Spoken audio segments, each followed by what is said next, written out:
बिस्मिल्लाहिर्रहमानिर्रहीम। यानी शुरू करता हूँ उस खुदा का नाम लेकर जो बड़ा मेहरबान निहायत रहम वाला है। भाई और बहनों, वो बड़ा मेहरबान एकमात्र सुप्रीम गॉड वो अल्लाह कबीर कौन है, वर्तमान में कहाँ है, उसकी प्राप्ति कैसे होगी, कैसे हमारा मोक्ष होगा, इन तमाम बातों की जानकारी वर्तमान में विश्व के किसी भी मुसलमान भाई बंधुओं को नहीं है। ये जानकारी भी हमने ही देनी पड़ेगी क्योंकि हम वर्तमान में उस एकमात्र बड़े मेहरबान निहायत रहम दिल अल्लाह की शरण में हैं। और वो अल्लाह आज धरती पर मनुष्य रूप में, दरवेश रूप में, संत रूप में आया हुआ है। तो चलिए शुरू करते हैं उसी अल्लाह के नाम से।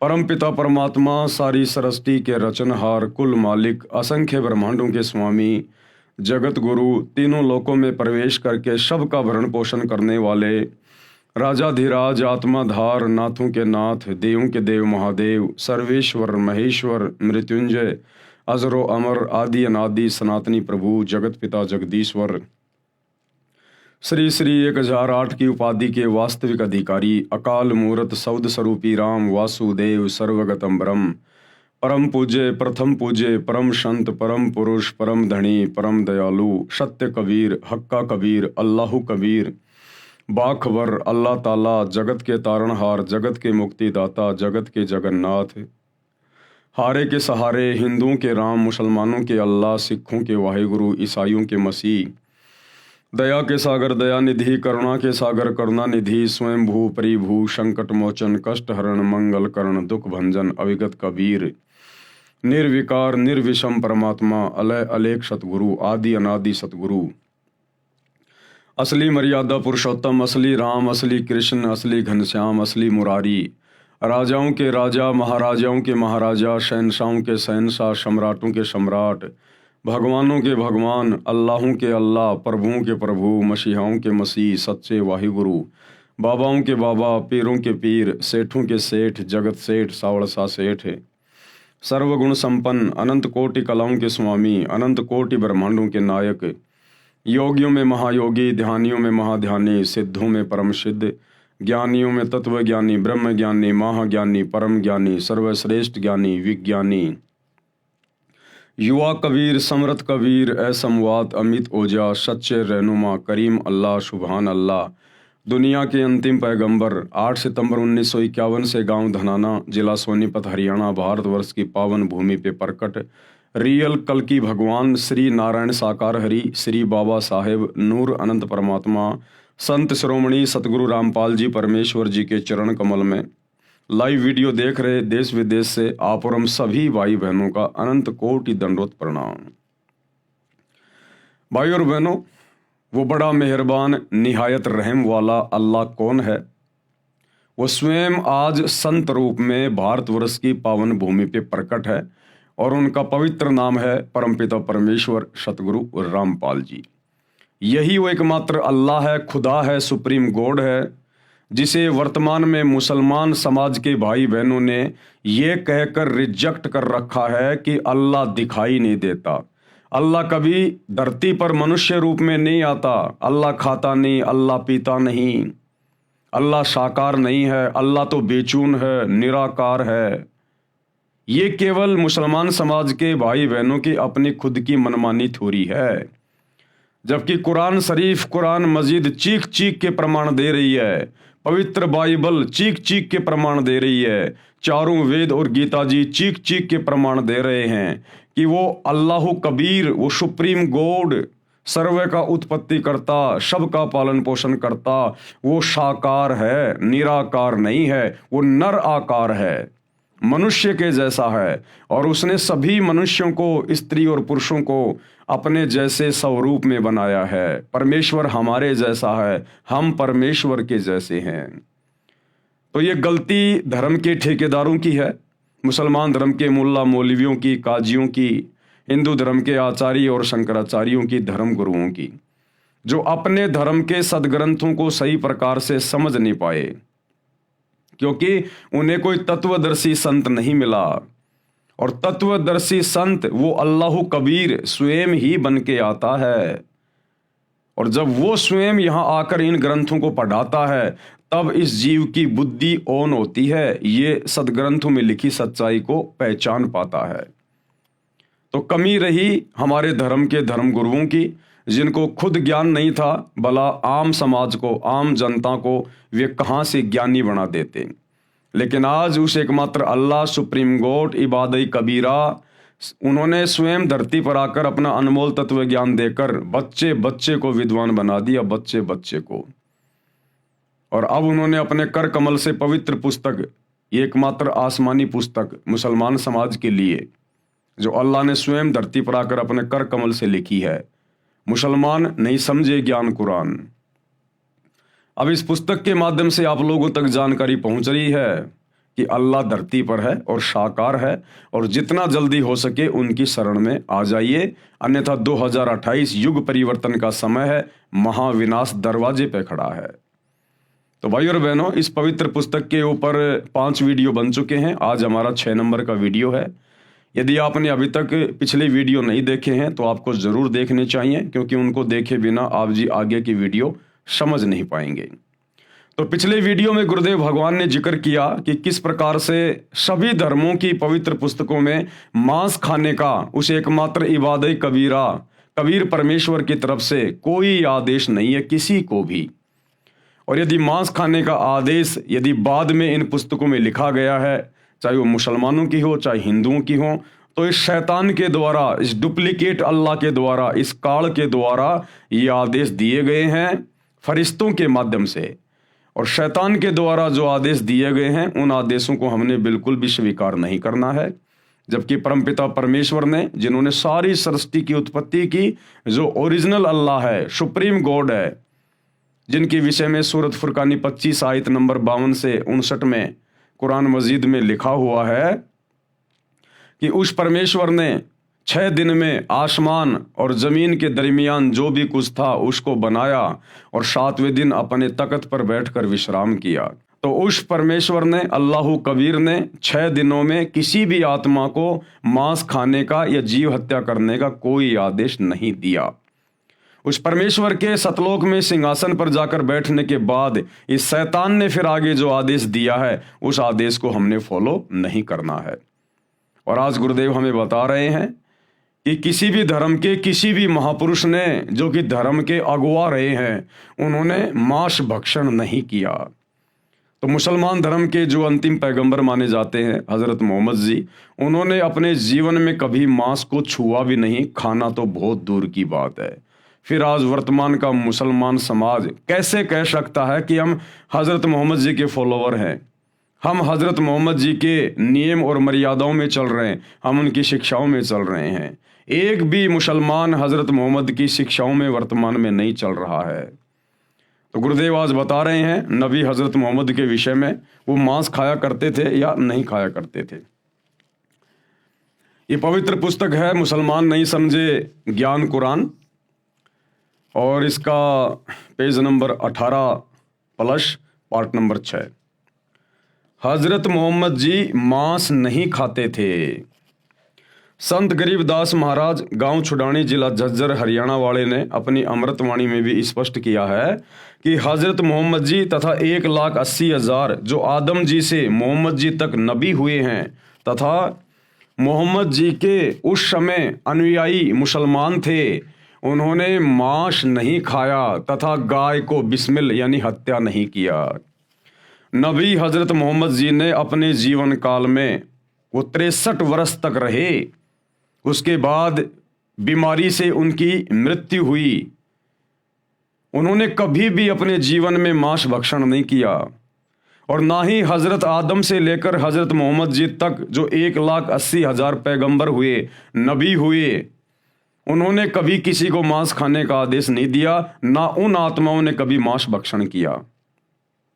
और ना ही हजरत मोहम्मद जी के बाद जो उनके फॉलोअर हुए, ना उन्होंने कभी मांस मिट्टी को हाथ लगाया ना छुआ। ये बिजली तो मुसलमान समाज में वर्तमान में गिरी हुई है शैतान की प्रेरणा से, काल की प्रेरणा से। नबी मोहम्मद नमस्कार है राम रसूल कहाया, 1,80,000 को सौगंध जिन नहीं करद चलाया। आदरणीय गरीबदास जी क्या कह रहे हैं कि नबी मोहम्मद जी को मेरा सलाम है, मेरा नमस्कार है, जो राम के रसूल कहलाए। राम यानी ये डुप्लीकेट अल्लाह, ये शैतान 21 ब्रह्मांड का स्वामी, जो डुप्लीकेट अल्लाह बना हुआ है। मुसलमान धर्म के भाई बंधु जिसे अपना खुदा कहते हैं, अल्लाह कहते हैं, शैतान ये उसके रसूल थे, नबी थे। नबी मोहम्मद नमस्कार है, राम रसूल कहाया, और 1,80,000 को सौगंध जिन नहीं करद चलाया। 1,80,000 जितने भी नबी हुए हैं मुसलमान धर्म में, उन्होंने कभी भी छुर्रा नहीं चलाया, कभी किसी जीव की हत्या नहीं की उन्होंने। अरश कुरश में अलह तकत है, अरश कुरश यानी आसमान के अंतिम छोर, शतलोक में अल्लाह यानी उस परमेश्वर कबीर जी का सिंहासन है, तकत है। और खालिक बिन नहीं खाली, ये पूरी सृष्टि उस परमेश्वर की मौजूदगी के बिना खाली नहीं है।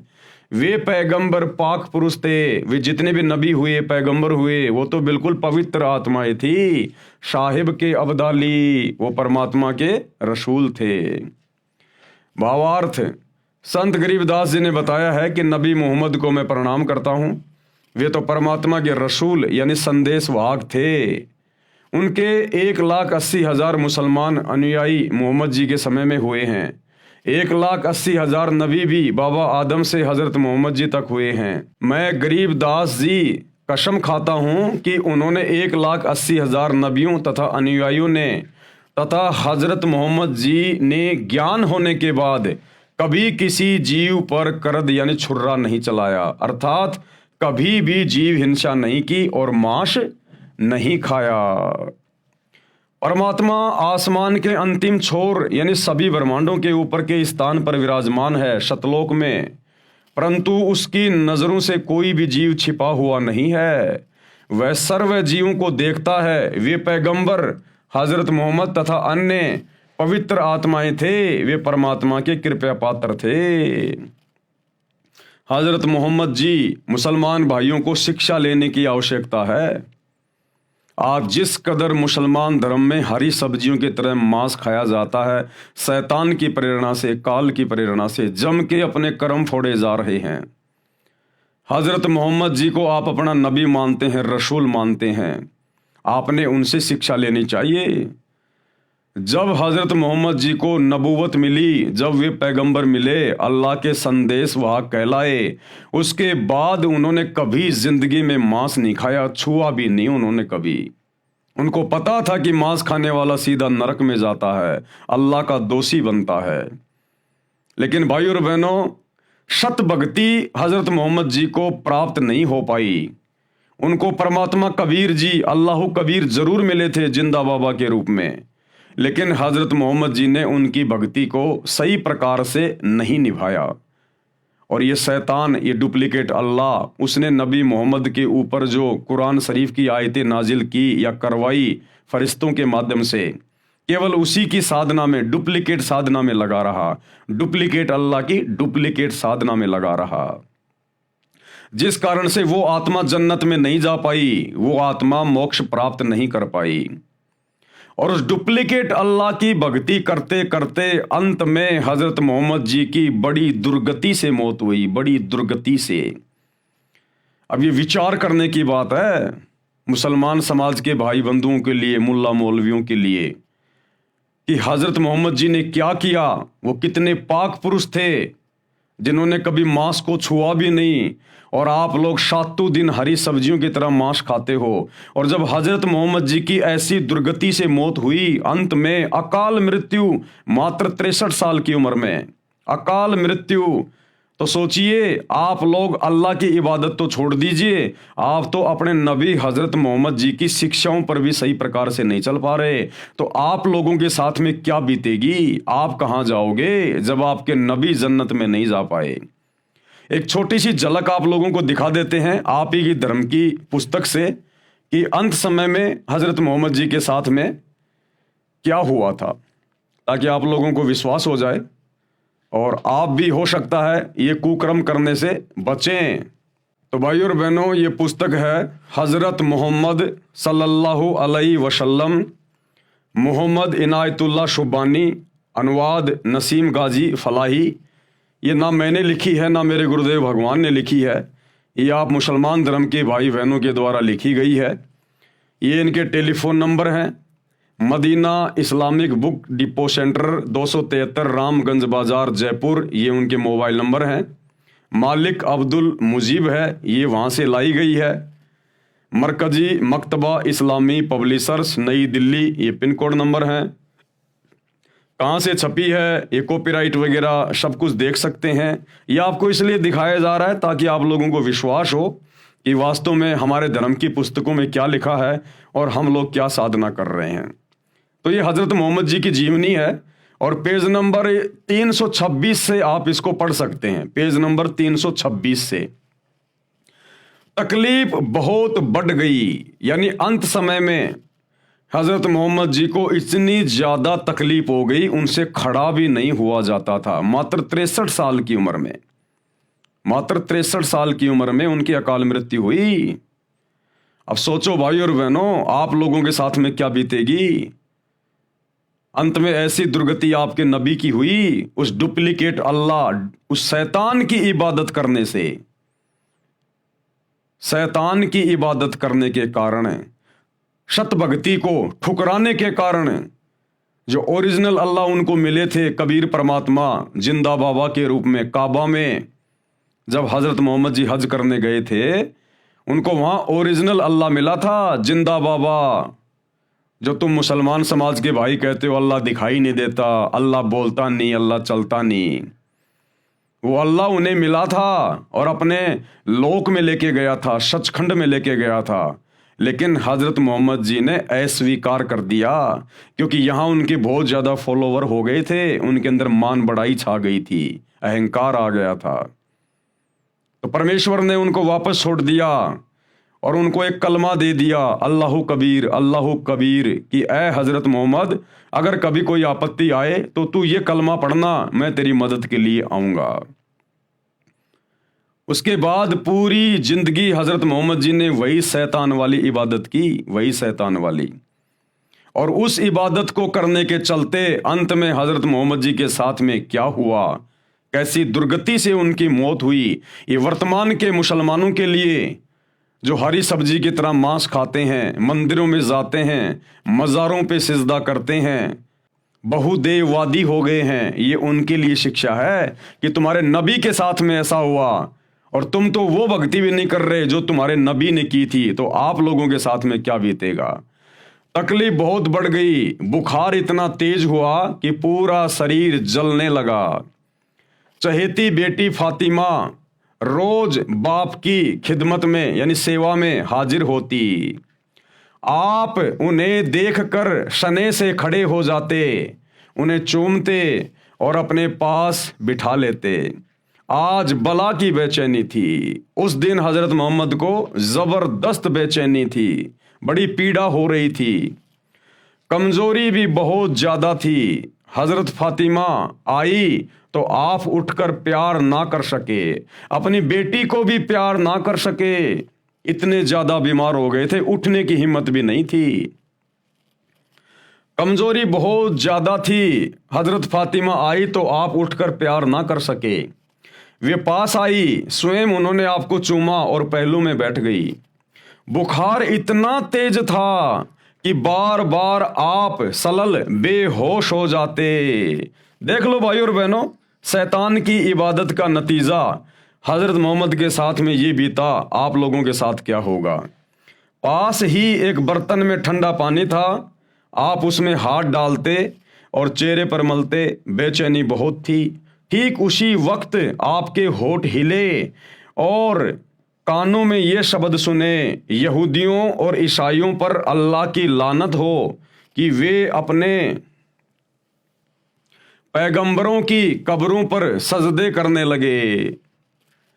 सोमवार की रात हुई तो बुखार कम हो गया, ऐसा लग रहा था मानो बुखार जाता रहा। बेचैनी नाम को न थी, तबीयत को बिल्कुल सुकून था। जिसने देखा समझा आप अच्छे हो गए, उदास चेहरे फिर चमक उठे, मुरझाए हुए दिल फिर लहला उठे। यानी जरा सी उनको राहत हुई, जरा सा भी ठीक हुए तो उनके जो फॉलोवर थे उनको बड़ी खुशी हुई कि हमारे सलल लगता है ठीक हो गए, लेकिन ठीक नहीं हुए। सोमवार की रात हुई तो बुखार कम हो गया, ऐसा लग रहा था मानो बुखार जाता रहा। बेचैनी नाम को न थी, तबीयत को बिल्कुल सुकून था। जिसने देखा समझा आप अच्छे हो गए, उदास चेहरे फिर चमकने लगे, मुरझाए हुए दिल फिर लहला उठे। आप सलल यानी हजरत मोहम्मद का कमरा मस्जिद से मिला हुआ था। सुबह हुई तो आपने पर्दा उठाकर देखा कि सच्चे साथी फजर की नमाज में व्यस्त थे। देखकर आप मुस्कुरा दिए कि अल्लाह की ज़मीन पर आखिर वह गिरोह पैदा हो गया जो आपकी शिक्षाओं का नमूना बनकर अल्लाह की याद में लगा हुआ है। कुछ आहट हुई तो साथी समझे कि आप बाहर आना चाहते हैं। वे खुशी से बेताब हो गए और करीब था कि वे नमाज छोड़ दें, नमाज तोड़ दें। हजरत अबू बकर इमाम थे, उन्होंने चाहा कि पीछे हट जाएं, लेकिन आप सल्लल्लाहु ने इशारे से मना कर दिया। फिर कमरे के अंदर होकर पर्दा गिरा दिया। कमजोरी इतनी ज्यादा थी कि पर्दा भी अच्छी तरह न गिरा सके। पैरों पर खड़े होना भी कठिन था। ये हजरत मोहम्मद की मात्र 63 साल की उम्र में उनकी क्या हालत हो गई थी शैतान की भक्ति करने के कारण। अरे परमात्मा तो बुढ़ापे में भी अपने भगत को बिल्कुल चंगा रखेगा, चंगा। परमात्मा अपने भगत को इस प्रकार की बीमारियों से नहीं गुजरने देता। वो अल्लाह कबीर इबादत कबीरा, अन्यथा उसकी इबादत की आवश्यकता क्या है। ये 63 साल की उम्र में और 1400 साल पहले जिस समय आदमी 150 साल जिया करते थे, 63 साल की उम्र में हजरत मोहम्मद के घुटने टूट गए। इतनी कमजोरी, ऐसी तबीयत खराब हुई। उस डुप्लीकेट अल्लाह ने कोई सहारा नहीं दिया, कोई साथ नहीं दिया। अरे आज तुम्हारा सलमान खान भी 60 साल का हो गया और हट्टा कट्टा लग रहा है, हट्टा कट्टा। और 63 साल की उम्र में हजरत मोहम्मद की ये दुर्गति शैतान की इबादत के कारण है, शैतान की इबादत के कारण है। पर्दा भी अच्छी तरह ना गिरा सके, पैरों पर खड़े होना भी कठिन था। लेकिन साथियों को खुश देखकर आप भी बेहद खुश थे। कमजोरी हर सन बढ़ती जा रही थी, मौत धीरे धीरे सरकती आ रही थी। आपने बर्तन में ठंडा पानी मांगा, तुरंत पानी पेश कर दिया गया। आप बार बार उसमें हाथ डालते और चेहरे पर मलते।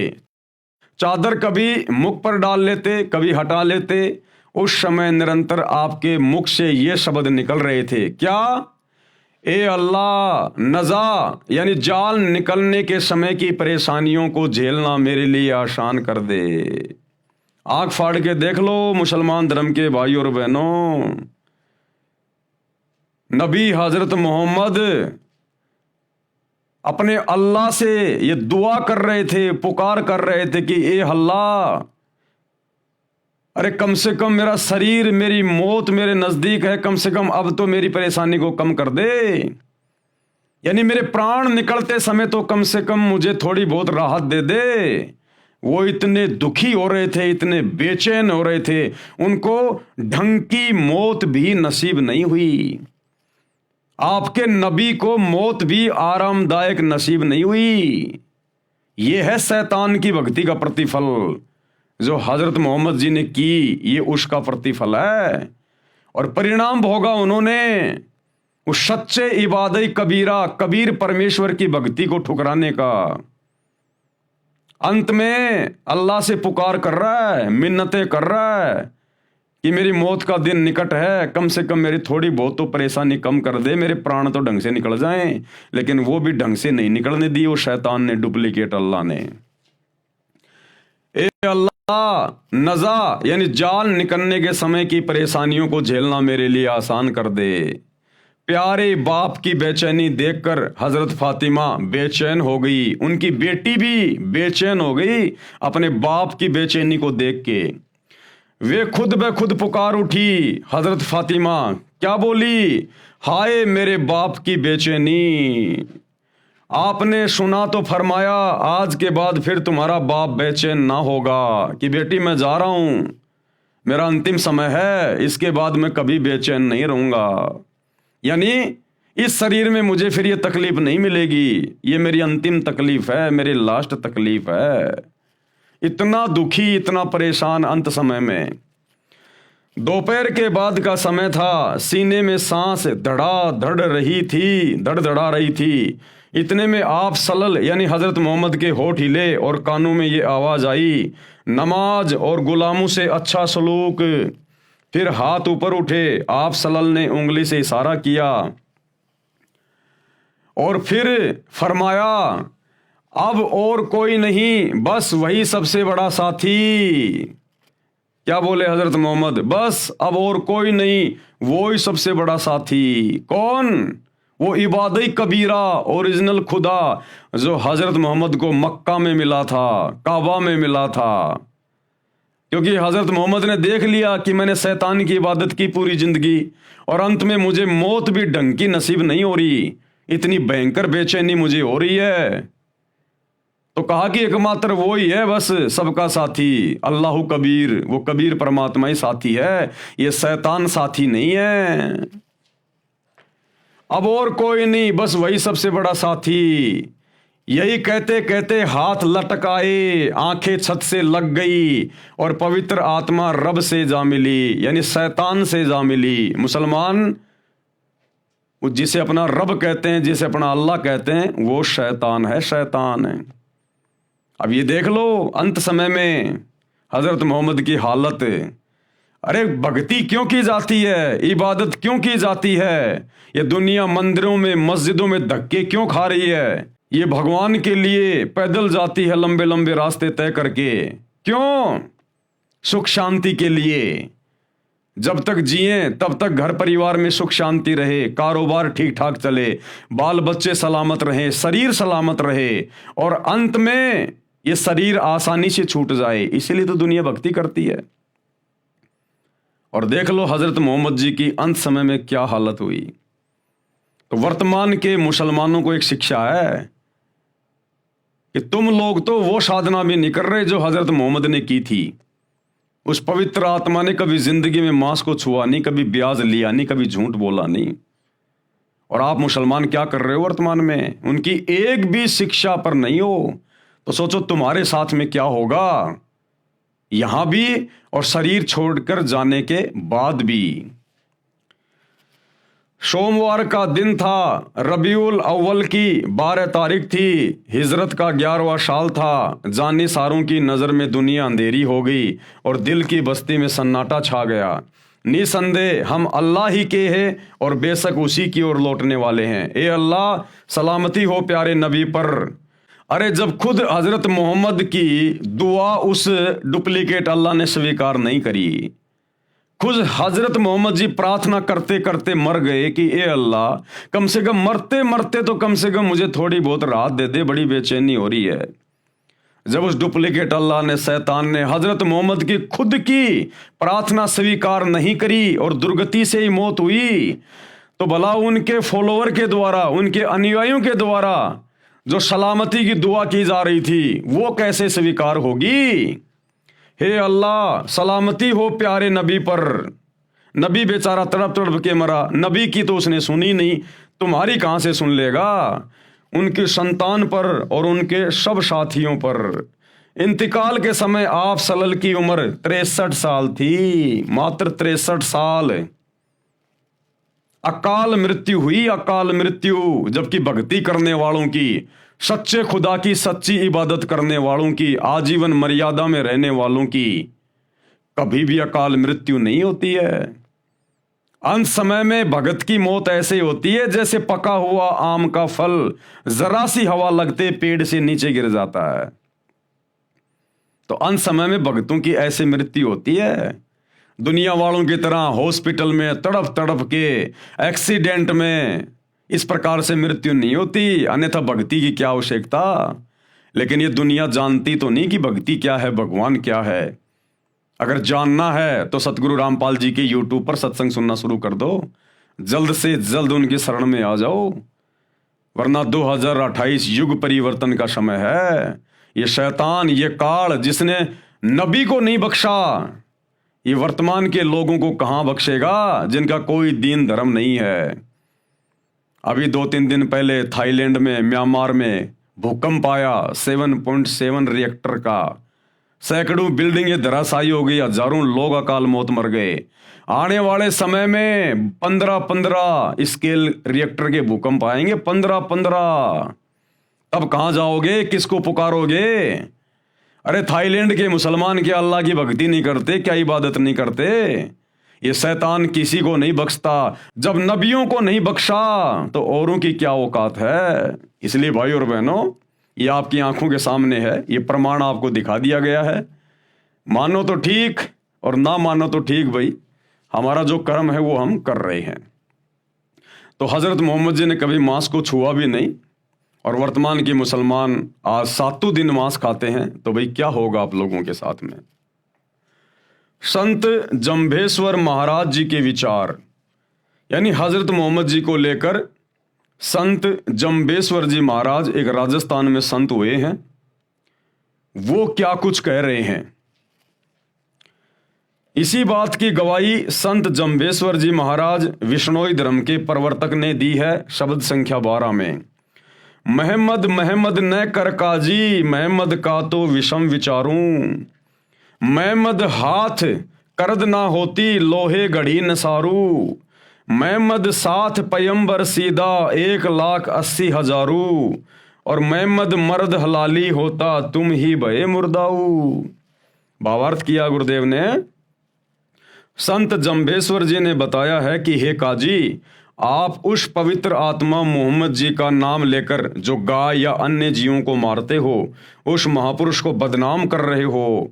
हजरत मोहम्मद जी के विचार बहुत नेक थे, आप उनके बताए मार्ग से भटक गए हैं। मोहम्मद जी के हाथ में करद यानी जीव काटने का छुर्रा नहीं था, जो लोहे के आयरन पर घण से कूट कर तैयार होता है। हजरत मोहम्मद के साथ 1,80,000 पवित्र आत्माएं मुसलमान अनुयायी थे। वे तथा हजरत आदम से हजरत मोहम्मद तक नबी हुए हैं। वे सीधे साधे थे तथा नेक पैगंबर थे। हजरत मोहम्मद तो सूरवीर हलाल की कमाई करके खाने वाले थे। तुम ही मुर्दारू अर्थात जीव हिंसा करने वाले हो। आप उस महापुरुष के अनुसार अपना जीवन निष्पाप बनाओ, जीव हिंसा मत करो। संत जंभेश्वर को परमात्मा जिंदा महात्मा के रूप में समराथल में मिले थे। कबीर परमात्मा अल्लाह कबीर संत जंभेश्वर जी को भी मिले थे जिंदा बाबा के रूप में। जैसा कि वेदों में प्रमाण है कि परमात्मा सतलोक में रहता है, वहां से गति करके पृथ्वी पर प्रकट होता है, अच्छी आत्माओं को मिलता है, उनको आध्यात्मिक यथार्थ ज्ञान देता है, कवियों की तरह आचरण करता हुआ पृथ्वी पर विचरता है। जिस कारण से प्रसिद्ध कवियों में भी एक कवि होता है, वह कवि की उपाधि प्राप्त करता है। परमात्मा गुप्त भक्ति के मंत्रों को उद्घृत करता है यानी आविष्कार करता है, जो वेदों व कतेबों आदि आदि पोथियों में नहीं होता। कृपया इन मंत्रों का अनुवाद देखें फोटो कॉपी में इसी पुस्तक के पेज नंबर 140 पर। यह प्रमाण है ऋग्वेद मंडल 9 सूक्त 20 मंत्र 1, ऋग्वेद मंडल 9 सूक्त 86 मंत्र 26 और 27, ऋग्वेद मंडल 9 सूक्त 82 मंत्र 1 और 2, ऋग्वेद मंडल 9 सूक्त 54 मंत्र 3, ऋग्वेद मंडल 9 सूक्त 94 मंत्र 1, ऋग्वेद मंडल 9 सूक्त 95 मंत्र 2, ऋग्वेद मंडल 9 सूक्त 96 मंत्र 17 से 20। जैसा कि पूर्व में लिख दिया है कि हजरत मोहम्मद जी तथा अन्य कई महात्माओं को परमात्मा जिंदा महात्मा के रूप में मिला था, उसी प्रकार महात्मा जंभेश्वर जी महाराज को समराथल में जिंदा संत के रूप में परमात्मा मिले थे। कबीर जी। प्रमाण श्री जंभेश्वर जी की वाणी संख्या 50 का कुछ अंश। दिल दिल आप खुदाए बंद जाग्यो, सब दिल जाग्यो सोई। जो जिंदो हज काबे जाग्यो, थल सिर जाग्यो सोई। नाम विष्णु के मुश्किल गाल रे, ते काफिर शैतानी। हिंदू होय का तीर्थ नहावे, पिंड भरावे, ते पण रहा इवाणी। तुर्क होए हज काबो धोके, भूल्या मुसलमानी। के पुरुष अवर जागेला, थल जाग्यो निजवाणी। गुरुदेव ने क्या अर्थ किया है? श्री जम्भेश्वर महाराज जी ने बताया है कि जो परमात्मा जिंदा महात्मा के रूप में हजरत मोहम्मद जी को काबा यानी मक्का में उस समय मिला था, जिस समय मोहम्मद जी हज के लिए मक्का में बनी मस्जिद काबा में गए थे और उनको जगाया था कि मंदिर मस्जिद आदि तीर्थ स्थानों पर चक्कर लगाने से परमात्मा नहीं मिलता। अरे परमात्मा कोई जानवर थोड़ी है, परमात्मा कोई पशु थोड़ी है जो मुल्ला मौलवियों ने उनको पकड़ के रस्से से मस्जिद में बांध रखा होगा, या पंडितों ने, ब्राह्मणों ने, आचार्य शंकराचार्यों ने उनको मंदिर में कैद कर रखा होगा। परमात्मा तो कण कण में है, सर्व जगह व्याप्त है। परमात्मा प्राप्ति के लिए मंत्र जाप की आवश्यकता है, और वे मंत्र वर्तमान में पूरे विश्व में जो सूर अशूरा 42 आयत नंबर 1 और 2 में ऐन सीन काफ, ये जो 3 मंत्र लिखे हुए हैं, और गीता अध्याय 17 श्लोक 23 में ओम तत् सत, ये 3 मंत्र लिखे हुए हैं। इन तीनों मंत्रों के वास्तविक मंत्र क्या हैं? ये तो केवल कोड वर्ड में है, ऐन सीन काफ ओम तत् सत, लेकिन इनके पीछे वास्तविक मंत्र क्या हैं? वो मंत्र मुक्ति के मंत्र, मोक्ष के मंत्र वर्तमान में पूरे विश्व में केवल इस एकमात्र सुप्रीम गॉड अल्लाह कबीर सतगुरु रामपाल जी के पास में उपलब्ध है। श्री जम्भेश्वर जी महाराज ने फिर बताया है कि वही परमात्मा थलसिर यानी समराथल स्थान राजस्थान प्रांत में आया और मुझे जगाया। ना जाने कितने व्यक्ति और जागेंगे। जैसे मेरा समराथल प्रसिद्ध है, ये मेरी निज वाणी यानी विशेष वचन है। मैंने अपनी अनुभव की खास निज यथार्थ वाणी बोलकर समराथल के व्यक्तियों में परमात्मा भक्ति की जागृति लाई है। सत्य से दूर होकर मुसलमान अभी भी काबे में हज करने जाते हैं, वहां धोख लगाते हैं यानी सिजदा करते हैं, पत्थर को सिजदा करते हैं जो व्यर्थ है। इसी प्रकार हिंदू भी तीर्थ पर जाते हैं, भूतों की पूजा करते हैं, पिंड भराते हैं, ये सब व्यर्थ साधना है। कुरान ज्ञान दाता के मांस आहार के विषय में निर्देश। कुरान ज्ञान दाता यानी कुरान का ज्ञान देने वाला। अब कुरान का ज्ञान दिया डुप्लीकेट अल्लाह ने, डुप्लीकेट खुदा ने, इस शैतान ने हजरत मोहम्मद जी को। तो मांस खाने को लेकर इस शैतान ने क्या कुछ फरमान जारी किया है अपनी तरफ से, हम सबके कर्म फुड़वाने के लिए, हमें नरक में ठोकने के लिए, 84 लाख योनियों में गधे कुत्ते शुअर बनाने के लिए, हमें कष्ट देने के लिए इस डुप्लीकेट अल्लाह ने कुरान में कहा, किन किन आयतों में और कैसे कैसे किन किन जानवरों का मांस खाने का आदेश दिया है। ये इसी प्रकार से जीवों को भ्रमित करता है। उस अल्लाह कबीर ने, सुप्रीम गॉड ने कोई मांस खाने का आदेश नहीं दिया, पहले आप जी पढ़ चुके हैं। उसने तो 6 दिन में आसमान और धरती के बीच में जो भी कुछ था उसको बनाया और 7वें दिन तख्त पे जा बैठा। और पवित्र बाइबल में साफ साफ लिखा हुआ है कि उन 6 दिनों में उस अल्लाह ने, सुप्रीम गॉड ने, कबीर जी ने स्त्री और पुरुषों को खाने के लिए क्या आदेश दिया और जानवरों को खाने के लिए क्या आदेश दिया। और उसके तख्त पर जाकर बैठने के बाद इस शैतान ने फिर हमें भ्रमित कर दिया, उल्टे सीधे आदेश देकर, मांस खाने का आदेश देकर। तो जो कुरान का ज्ञान देने वाला है डुप्लीकेट अल्लाह, उसने क्या कुछ लिखा है मांस खाने के विषय में। सूर अल माइदा 5 और आयत नंबर 1, ये डुप्लीकेट अल्लाह, ये शैतान क्या कह रहा है? ऐ लोगो जो ईमान लाए हो यानी मुसलमान बने हो, प्रतिबंधों का पूर्ण रूप से पालन करो यानी मेरी बनाई मर्यादा का पालन करो। और क्या कह रहा फिर ये शैतान, ये कैसे भ्रमित करता फिर देखिएगा। तुम्हारे खाने के लिए चौपाइयों की जाति के सब जानवर हलाल यानी वैध किए हैं। क्या कह रहा ये शैतान कि तुम्हारे खाने के लिए मैंने चौपाइयों की जाति के सब जानवर, चौपाइयों यानी जिनके 4 पैर होते हैं जानवर, मैंने तुम्हारे खाने के लिए वैध कर दिए हैं, जायज कर दिए हैं। तुम 4 पैर वाले जानवरों को काट के खा सकते हो, उनका मांस खा सकते हो। यह शैतान का आदेश है, शैतान का आदेश है। तुम्हारे खाने के लिए चौपाइयों की जाति के सब जानवर हलाल यानी वैध किए हैं, सिवाय उनके जो तुमको आगे चलकर बताएंगे लेकिन हराम की हालत में शिकार को अपने लिए हलाल न करो। बेशक अल्लाह जो चाहता है हुक्म देता है। जो 4 पांव वाले जानवर खाने के लिए जायज़ बताए हैं वे हैं ऊंट, गाय, भेड़, बकरी आदि। ये शैतान का फरमान है। सूर माइदा 5 आयत नंबर 3, तुम पर हराम किया गया, यानी जो खाना पाप है, वे जानवर बताए हैं। मुर्दार, खून, सूअर का मांस, वे जानवर जो अल्लाह के सिवा किसी और के लिए ज़बह यानी मारा गया हो, उसको भोग लगा हो, किया गया हो। वह जो गला घुटकर या चोट खाकर या ऊंचाई से गिरकर या टक्कर खाकर मरा हो या किसी हिंसक जानवर ने फाड़ा हो, सिवाय उसके जिसे तुमने जीवित पाकर ज़बह न किया हो। वह किसी स्थान पर ज़बह किया गया हो, यानी जिस स्थान पर अन्य देवी देवताओं की मूर्ति हो, और ये भी तुम्हारे लिए नाजायज़ है। और पासो यानी टोस डाल करके उनके द्वारा अपना भाग्य मालूम करो। ये सारे उपरोक्त काम आदेश उल्लंघन के हैं। ये सारे के सारे आदेश शैतान के हैं, शैतान के। 6 दिन में सृष्टि रचकर वो इबादत कबीरा सुप्रीम कोर्ट तो तख्त पे जाके बैठ गया सिंहासन पर सतलोक में।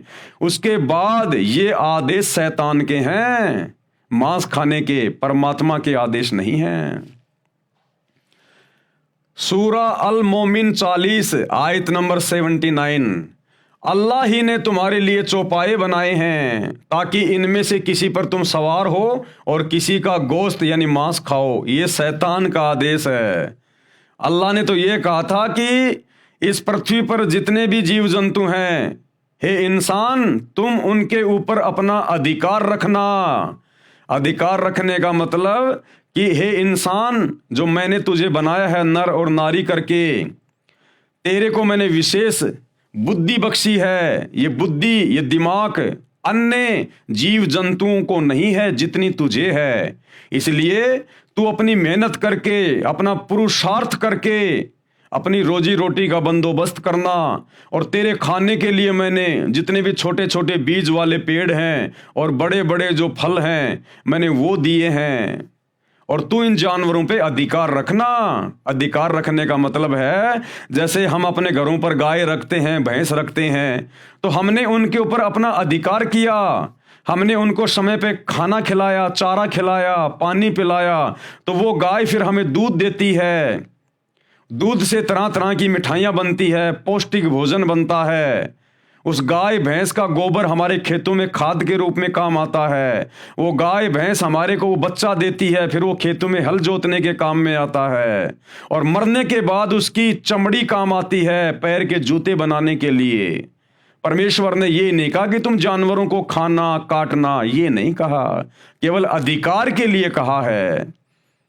अब जैसे कोई व्यक्ति किसी हॉस्टल में अपने बच्चे को शहर में एडमिशन दिलवा के आ जाए, भाई माता पिता तो 24 घंटे बच्चे के पास रह नहीं सकते, उन्होंने तो गांव में आके अपना काम भी करना है। और बच्चे को कॉलेज में एडमिशन दिलवा दिया और रहने के लिए हॉस्टल में छोड़ के आ गए। और हॉस्टल का जो वार्डन होता है उसको कह दिया कि हमारा बच्चा आपके हवाले कर रहे हैं, आप हमारे बच्चे पे अधिकार रखना। अब उस अधिकार का मतलब क्या है कि मेरा बच्चा ढंग से पढ़े, बढ़िया इसके खाने पीने का ध्यान रखना, हम आपको समय पे पैसा देते रहेंगे, आपकी फीस भरते रहेंगे। अधिकार का मतलब ये नहीं कि वो वार्डन अब उस बच्चे को मारे पीटे, उसके साथ में बुरा सलूक करे, उसकी उंगलियां काट काट के खाए। माता पिता ने कहा था कि मेरे बच्चे पर अब आपका अधिकार है, यानी हम तो अपने गांव वापस जा रहे हैं, अब आप इन बच्चों को संभालना, इनकी टेक केयर करना। अधिकार का मतलब ये होता है। तो अल्लाह ने 6 दिन में सृष्टि रची और 7वें दिन तख्त पे जा बैठा और हम इंसानों को आदेश दे दिया कि बाकी जीवों पे अब तुम अधिकार रखना, यानी तुम इनको प्यार प्रेम से रखना, बढ़िया चारा खिलाना, पानी पिलाना, इनकी सेहत का ध्यान रखना। और ये बदले में तुम्हें दूध देंगे, तुम्हें खाद देंगे, तुम्हें ऊन प्राप्त होगी, इनसे भेड़ बकरियों से तुम्हें ऊन प्राप्त होगी। ये था परमात्मा के कहने का मतलब। अल्लाह ही ने तुम्हारे लिए चौपाए बनाए हैं ताकि इनमें से किसी पर तुम सवार हो और किसी का गोश्त यानी मांस खाओ। लेकिन ये डुप्लीकेट अल्लाह, उस शैतान ने जीव को भ्रमित करने के लिए, उसके कर्म फुड़वाने के लिए ये उल्टे आदेश कुरान में दिए हैं। अब देखिए उस वास्तविक अल्लाह का क्या आदेश है। सर्जनकर्ता का मानव के खाने के लिए निर्देश व आदेश है। सर्जनकर्ता यानी जिसने पूरी कायनात बनाई, जिसने पूरी सृष्टि को रचा, 6 दिन में आसमान और जमीन के दरमियान जो भी कुछ था उसको बनाया, वो सर्जनकर्ता अल्लाहु कबीर इबादही कबीरा, सुप्रीम गॉड। उन्होंने क्या आदेश दिया?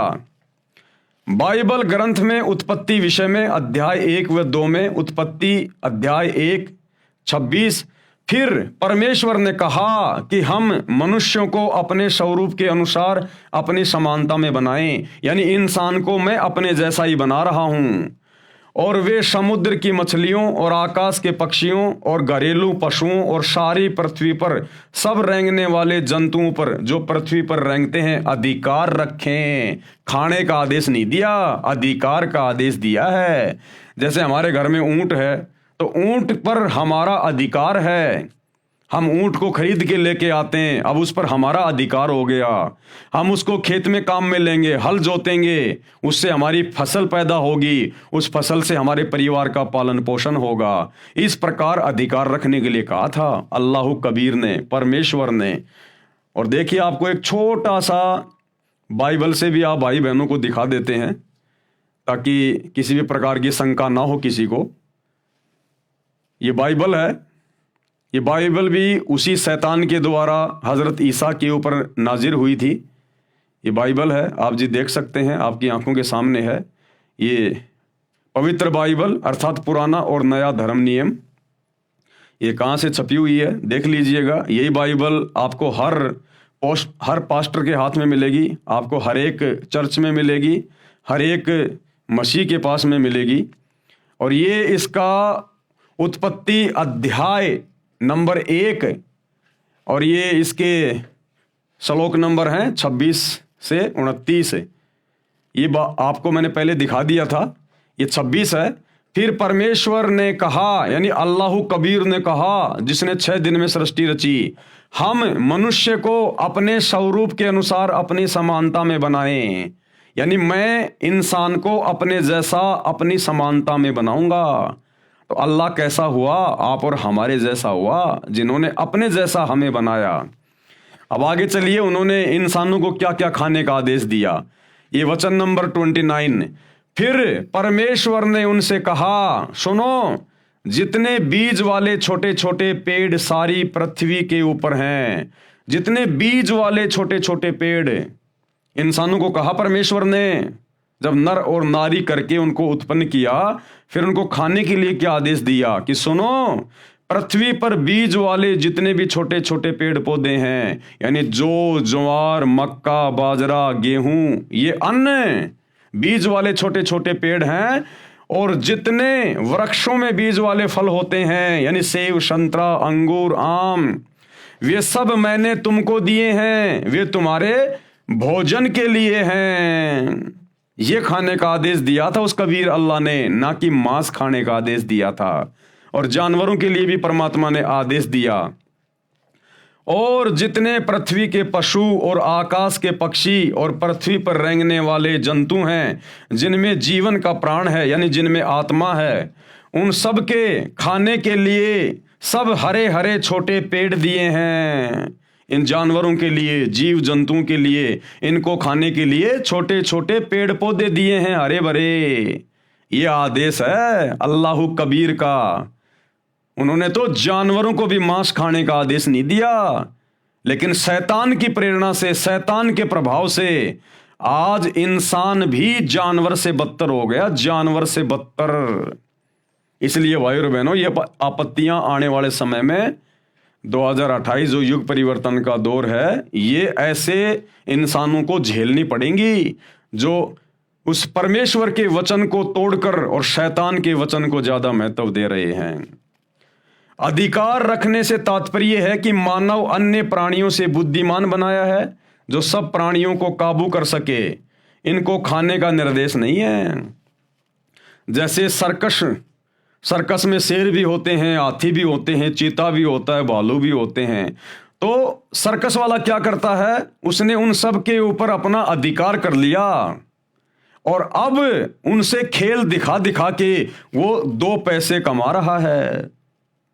तो अधिकार का मतलब ये होता है कि तुम उनकी टेक केयर करो और वो तुम्हें फायदा पहुंचाएं, नफा पहुंचाएं।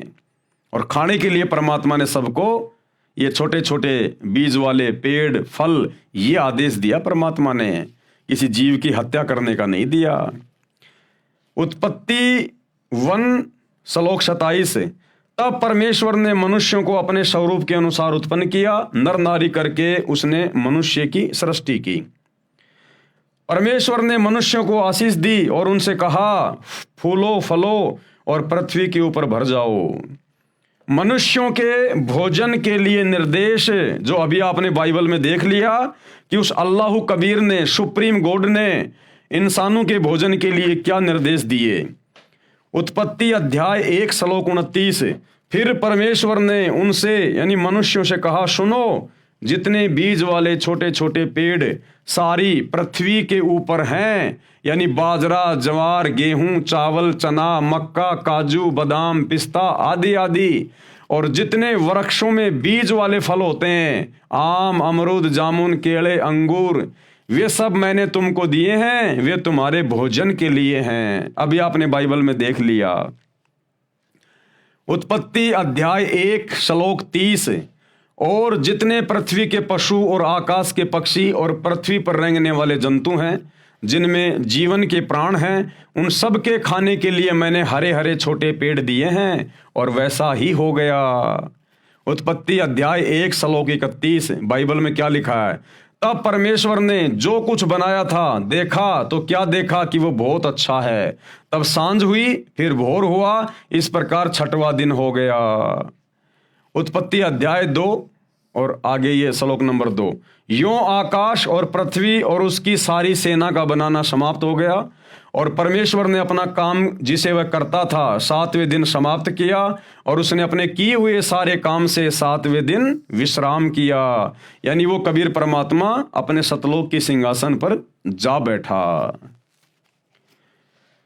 उत्पत्ति अध्याय 2 श्लोक 3, और परमेश्वर ने 7वें दिन को आशीष दी तथा पवित्र ठहराया, क्योंकि उसमें उसने सृष्टि की रचना के सारे काम से विश्राम किया।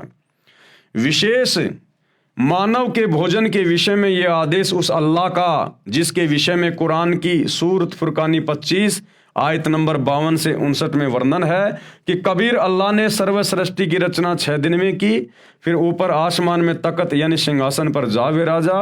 उसकी खबर यानी संपूर्ण जानकारी किसी बाखबर यानी तत्वदर्शी संत से पूछो, उससे जानो। अब भैया उसकी जानकारी तो वर्तमान में सतगुरु रामपाल जी परमेश्वर जी के पास में, बाकी पूरे विश्व में किसी के पास नहीं है। और अब ये जानकारी धीरे धीरे पूरी दुनिया को पता चल रही है कि वास्तव में रियल अल्लाह कौन है, रियल गॉड कौन है, और ये डुप्लीकेट शैतान जिसने सबको भ्रमित कर रखा है, जो मुसलमानों का अल्लाह बन के बैठा, हिंदुओं का भगवान बन के बैठा हुआ है। अब ये जानकारी सतगुरु रामपाल जी ने यानी स्वयं उस अल्लाह कबीर ने धरती पर बाखबर के रूप में, तत्वदर्शी संत के रूप में प्रकट होकर अब सबको बता दी है। और अब ये डूंडा फटेगा, डूंडा पूरे विश्व में डंके की चोट पर बच्चे बच्चे को पता चलेगा कि शैतान कौन है, डुप्लीकेट अल्लाह कौन है और सुप्रीम गॉड कौन है। यह कादिर अल्लाह ताला है, सृष्टि का रचनहार है। इसने जो रचना करनी थी 6 दिन में की, तथा जो प्राणियों के खाने का आदेश देना था दिया, और 7वें दिन ऊपर आसमान में अपने निज निवास में तकत पर जा बैठा, जिसका आदेश मानव यानी नर नारी को मांस खाने का नहीं है।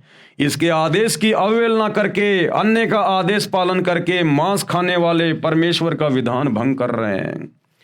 हिंदू हो, मुसलमान हो, सिख हो, ईसाई हो, जो भी लोग मांस खाते हैं, उल्टे कार्य करते हैं, 2 नंबर के काम करते हैं, ये सब के सब शैतान के प्रभाव से कर रहे हैं, डुप्लीकेट अल्लाह के प्रभाव से कर रहे हैं। उस सुप्रीम गॉड अल्लाह कबीर के आदेश की अवहेलना कर रहे हैं, जिस कारण से भयंकर मुसीबतों का सामना करना पड़ेगा, जो दंडित किए जाएंगे। विशेष बाइबल के इस कथन से सिद्ध होता है कि सृष्टि रचना करने वाले ने अपने वचन से अनेकों स्त्री पुरुषों मनुष्यों की उत्पत्ति की थी तथा अनेकों पशु पक्षियों तथा पृथ्वी व जल के जीव जंतुओं की उत्पत्ति की थी। जैसे कहा है कि बाइबल उत्पत्ति 1 अध्याय 25, छठे दिन इस प्रकार परमेश्वर ने पृथ्वी के जाति जाति के वन पशुओं को और जाति जाति के भूमि पर रेंगने वाले सब जंतुओं को बनाया। उत्पत्ति अध्याय 1 श्लोक 26 और 27। तब परमेश्वर ने मनुष्यों को अपने स्वरूप के अनुसार उत्पन्न किया, यानी खुदा ने हमें अपने जैसा बनाया, यानी भगवान हमारे जैसा है, इंसान जैसा। नर नारी करके मनुष्यों की सृष्टि की, जो बाइबल में आगे वर्णन है। यह परले के बाद का है। फिर भी हमने मांस न खाने वाला प्रकरण समझना है। इससे स्पष्ट है कि पूर्ण ब्रह्म यानी कादिर अल्लाह यानी परमेश्वर का आदेश मानव को मांस खाने का नहीं है। मांस खाने से पाप लगता है, भयंकर दोषी बनता है, दंड का अधिकारी बनता है। आगे पढ़े विस्तृत वर्णन। अल्लाह के तख्त पर जाने के पश्चात काल ब्रह्म ने इसमें पुनः मानव रचना की। अब वो कादिर अल्लाह, कबीर अल्लाह जिसने 6 दिन में सृष्टि रची, वो तो सिंहासन पर सतलोक में जाके बैठ गया। उसके बाद फिर इस शैतान ने, डुप्लीकेट अल्लाह ने, इसने फिर अपने तरीके से इंसानों की और उत्पत्ति की अपने भोजन के लिए। सबसे पहले इसने दुर्गा के साथ में शारीरिक संबंध बना के, क्योंकि दुर्गा इस काल की पत्नी है शैतान की, और इसने दुर्गा के माध्यम से 3 पुत्रों की उत्पत्ति की, ब्रह्मा विष्णु महेश की।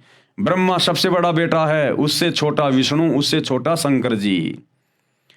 इन तीनों की उत्पत्ति करके ये काल, ये शैतान अपने 21वें ब्रह्मांड में ब्रह्मलोक में जाके बैठ गया गुप्त, और कहा कि दुर्गा अब मैं किसी को दर्शन नहीं दूंगा, और इन तीनों बेटों के माध्यम से तू मेरे भोजन का बंदोबस्त कर, आगे सृष्टि की उत्पत्ति करवा, नर और नारी पैदा करवा, और मेरे भोजन का इंतजाम करो, क्योंकि इसको प्रतिदिन 1 लाख मनुष्य शरीरधारी स्त्री पुरुषों को खाने का आदेश मिला हुआ है, श्राप लगा हुआ है इसको परमात्मा की तरफ से। तो ये ब्रह्मा जी के माध्यम से संतान उत्पत्ति करवाता है, क्योंकि ब्रह्मा जी रजोगुण प्रधान है, रजोगुण का देवता है।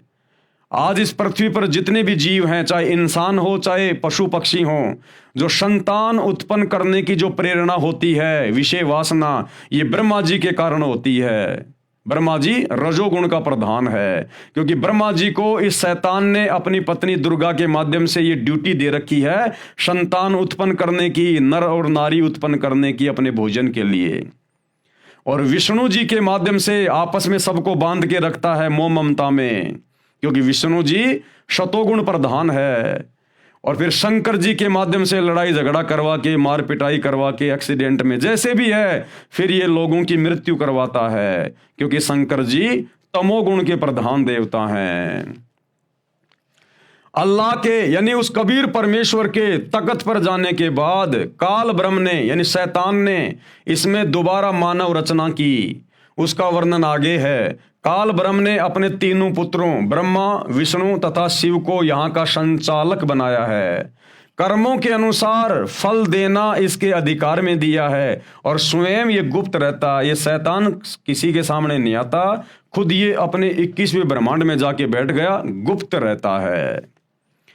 आगे इस पवित्र ग्रंथ बाइबल में कहीं पर मांस खाने का निर्देश है, वह उस पूर्ण ब्रह्म कंप्लीट गॉड का नहीं है। इसी प्रकार यदि पवित्र बाइबल में या पवित्र कुरान में कहीं भी मांस खाने का आदेश है, तो वह पूर्ण ब्रह्म कादिर अल्लाह का नहीं है, वह हमने नहीं मानना है। सूक्ष्म वेद यानी कलाम एक कबीर में कादिर अल्लाह का निर्देश। अब सूक्ष्म वेद में यानी कबीर सागर में और गरीबदास जी के सदग्रंथ साहिब में उस कलाम कबीर यानी अल्लाह कबीर सुप्रीम गॉड का क्या आदेश है। हजरत मोहम्मद जी जिस साधना को करता था वही साधना अन्य मुसलमान समाज भी कर रहा है। वर्तमान में सब मुसलमान श्रद्धालु मांस भी खा रहे हैं, परंतु नबी मोहम्मद जी ने कभी मांस नहीं खाया, तथा न ही उनके सीधे अनुयायियों 1,80,000 ने मांस खाया। केवल रोजा व बंग तथा नमाज किया करते थे, गाय आदि को बिस्मिल यानी हत्या नहीं करते थे। नबी मोहम्मद नमस्कार है राम रसूल कहाया। और 1,80,000 को सौगंध जिन नहीं करद चलाया। अरश कुरश में अलय तकत है खालिक बिन नहीं खाली, और वो पागंबर पाक पुरुष थे साहिब के अब्दाली। कि नबी हजरत मोहम्मद और उनके फॉलोवर तो बहुत ही पाक थे, पवित्र थे, उन्होंने कभी मांस को छुआ तक नहीं। भावार्थ, नबी मोहम्मद तो आदरणीय हैं जो प्रभु के अवतार कहलाए हैं, यानी शैतान के। कसम है 1,80,000 पैगंबर हुए हैं, तथा जो उनके अनुयायी थे उनको कसम है कि उन्होंने कभी बकरे, मुर्गे तथा गाय आदि पर करद नहीं चलाया, अर्थात जीव हिंसा नहीं की तथा मांस भक्षण नहीं किया। वे हजरत मोहम्मद, हजरत मूसा, हजरत ईसा आदि पैगंबर संदेश वाहक तो पवित्र व्यक्ति थे तथा ब्रह्म यानी ज्योति निरंजन काल के कृपा पात्र थे। परंतु जो आसमान के अंतिम छोर सतलोक में पूर्ण परमात्मा अल्लाहु अकबर अर्थात अल्लाह कबीर है, उस सृष्टि के मालिक की नजर से कोई नहीं बचा है। यानी वो कादिर अल्लाह, समर्थ अल्लाह, अल्लाहु कबीर, वो भैया 7वें आसमान पर यानी सतलोक में अपने तख्त पर सिंहासन पर बैठकर सबको देख रहा है। और फिर जो जैसा करेगा उसी के अनुसार फिर वो उसके कर्म लिखता है, और उसी के अनुसार फिर जीव को भोगना पड़ता है। तो उस कादिर अल्लाह का जो 7वें दिन तख्त पे जा बैठा कबीर, जो वर्तमान में सतगुरु रामपाल जी के रूप में धरती पे प्रकट है, उन्होंने कभी किसी को मांस खाने का आदेश नहीं दिया। और फिर भी यदि ये इंसान, चाहे हिंदू हो, मुसलमान हो, सिख हो, ईसाई हो, पूरे विश्व का, यदि फिर भी ये मांस खाता है, आधी अधूरी भक्ति साधना करता है, मंदिर, मस्जिद, चर्च, गुरुद्वारों में धक्के खा रहा है, तो फिर वो उस अल्लाह के द्वारा दंडित किया जाएगा, दंडित। मारी गऊ शब्द के तीरम, ऐसे थे मोहम्मद पीरम, शब्दें फिर जीवाई हंसा राख्या, मांस नहीं बाख्या, ऐसे पीर मोहम्मद भाई। यानी एक बार हजरत मोहम्मद जी ने अपनी वचन शक्ति से, अपने शब्द से एक जिंदा गाय को मार दिया। तलवार से नहीं मारा, अपने वचन से मारा, अपनी शब्द शक्ति से मारा। और उसके बाद जब वो गाय को जिंदा करने लगे तो गाय जिंदा नहीं हो पाई, उनकी बैटरी डिस्चार्ज हो गई, शब्द शक्ति नहीं रही। अब हजारों आदमी देखने वाले, पैगंबर की बेइज्जती हो रही है, पैगंबर के अनुयायी खड़े हैं, गाय जिंदा हो नहीं रही, सारे जंतर मंत्र बोल ली हजरत मोहम्मद ने। अब देखा ये तो बात बिगड़ जाएगी। उस समय हजरत मोहम्मद जी ने जो जिंदा बाबा के रूप में उनको काबा में वो कबीर परमात्मा मिला था, उनको याद किया, गुफा में जाके रो रो के अल्लाहु कबीर, अल्लाहु कबीर। अब मुसलमान भाई कहते ना अल्लाहु अकबर, अल्लाहु अकबर का मतलब होता है अल्लाहु कबीरू, अल्लाहु कबीर, अकबीर। उसको जाके याद किया, क्योंकि जिंदा बाबा के रूप में कबीर परमात्मा ने हजरत मोहम्मद को ये मंत्र दिया था, ये कलमा दिया था कि तू इसका जाप किया कर, अल्लाहु कबीर, अल्लाहु कबीर। तब उसने वहां जाकर उस अल्लाहु कबीर को याद किया, तब वो कबीर परमात्मा हजरत मोहम्मद जी के सामने प्रकट हुआ, उसी जिंदा बाबा के रूप में, केवल उन्हीं को दिखाई दे रहा था, और कहा कि ए हजरत मोहम्मद, मैं इस गाय को जिंदा कर रहा हूं अपनी वचन से, अपनी शक्ति से, और दुनिया को लगेगा कि तू जिंदा कर रहा है, क्योंकि केवल हजरत मोहम्मद जी को ही दिखाई दे रहे थे परमात्मा। वो समर्थ है, चाहेगा उसको दिखाई देगा। तो परमेश्वर ने फिर उस मरी हुई गाय को अपने वचन से जिंदा किया, और लोगों को लगा कि हजरत मोहम्मद जी ने जिंदा कर दिया, हमारे नबी ने जिंदा कर दिया, और उनकी फिर से महिमा बन गई। क्योंकि परमात्मा चाहता कि लोग भक्ति पे लगे रहें, और ये शैतान, ये डुप्लीकेट अल्लाह चाहता है कि लोग भक्ति से बिल्कुल पीछे हट जाएं। ये चाहता ही नहीं भक्ति, शैतान को तो अंधेरा पसंद है, अंधेरा। वो चाहता कि ये उल्टी सीधी साधना करते रहें, मांस मिट्टी खाते रहें, और मेरे मुंह में जन्मते रहें, मरते रहें, आते रहें। और वो अल्लाह, वो कादिर अल्लाह, समर्थ अल्लाह, अल्लाहु कबीर चाहता है कि ये आत्माएं किसी भी तरह से भक्ति पे लगी रहें।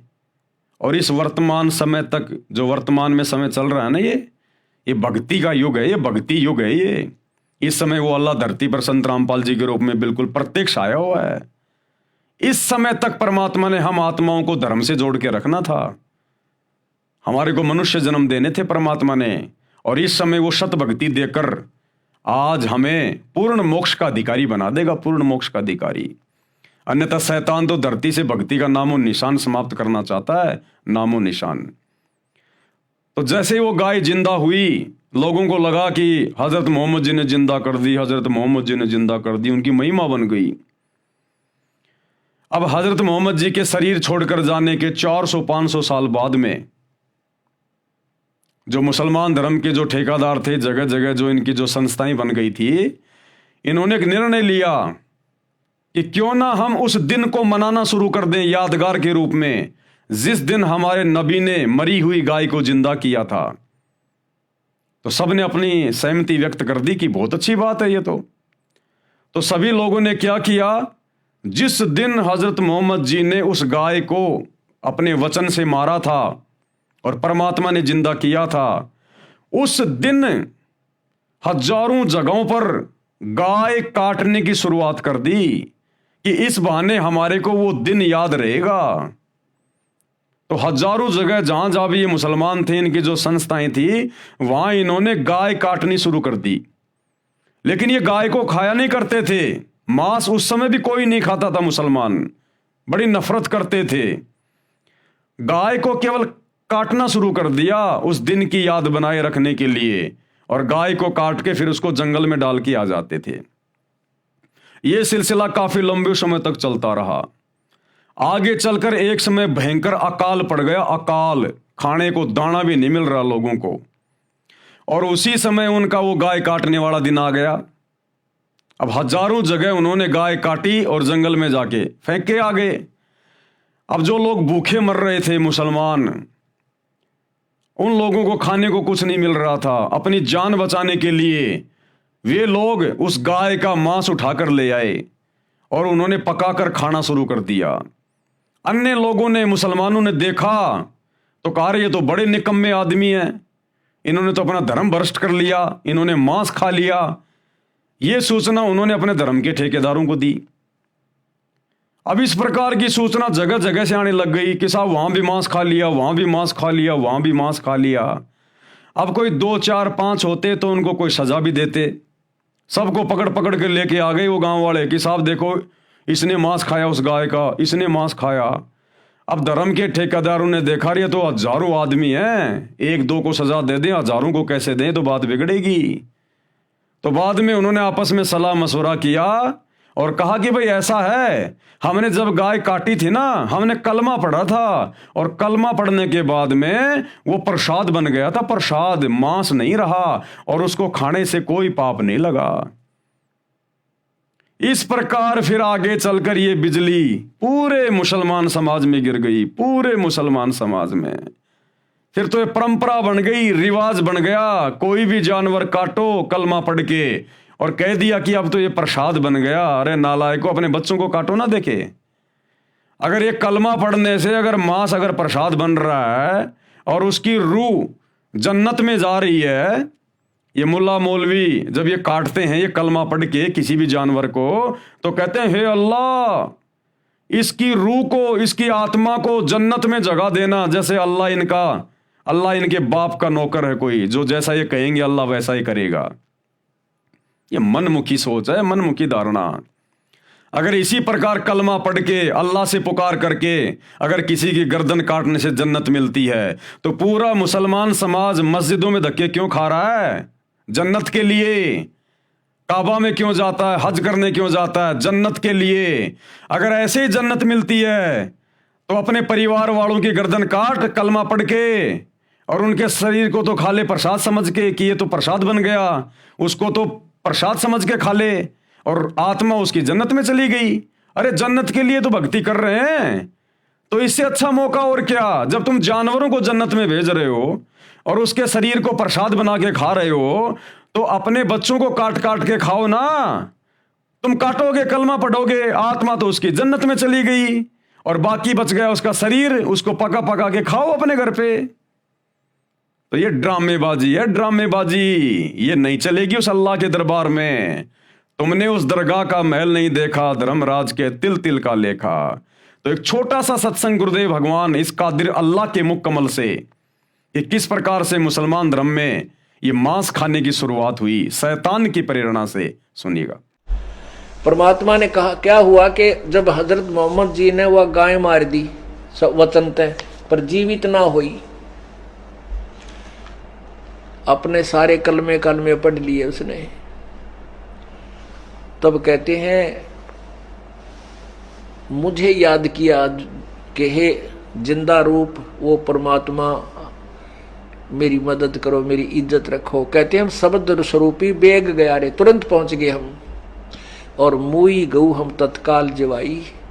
अब परमात्मा शब्द स्वरूपी यानी अपने सह शरीर आते हैं, लेकिन वो शरीर अन्य को दिखाई नहीं दे रहा। हजरत मोहम्मद को दिखाई दे रहे थे, वो महात्मा आ गया मेरे पास जो मुझे ऊपर लेकर गया था। और तब परमात्मा ने कहा कि रुक जा, मैं जीवित करता हूं।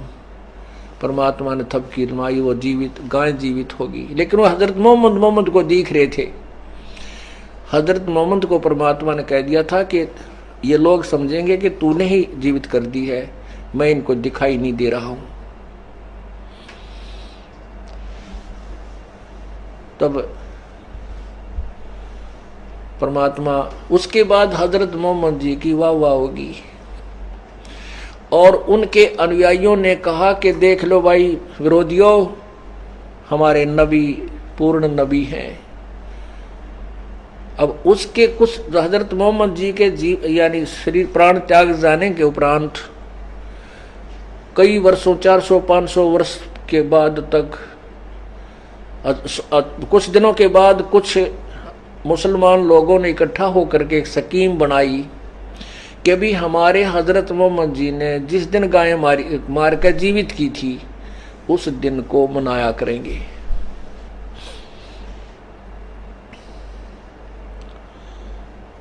अब सब ने सहमति दे दी, भाई भूलना पड़ेगा बात तो ठीक है। तो वो गाय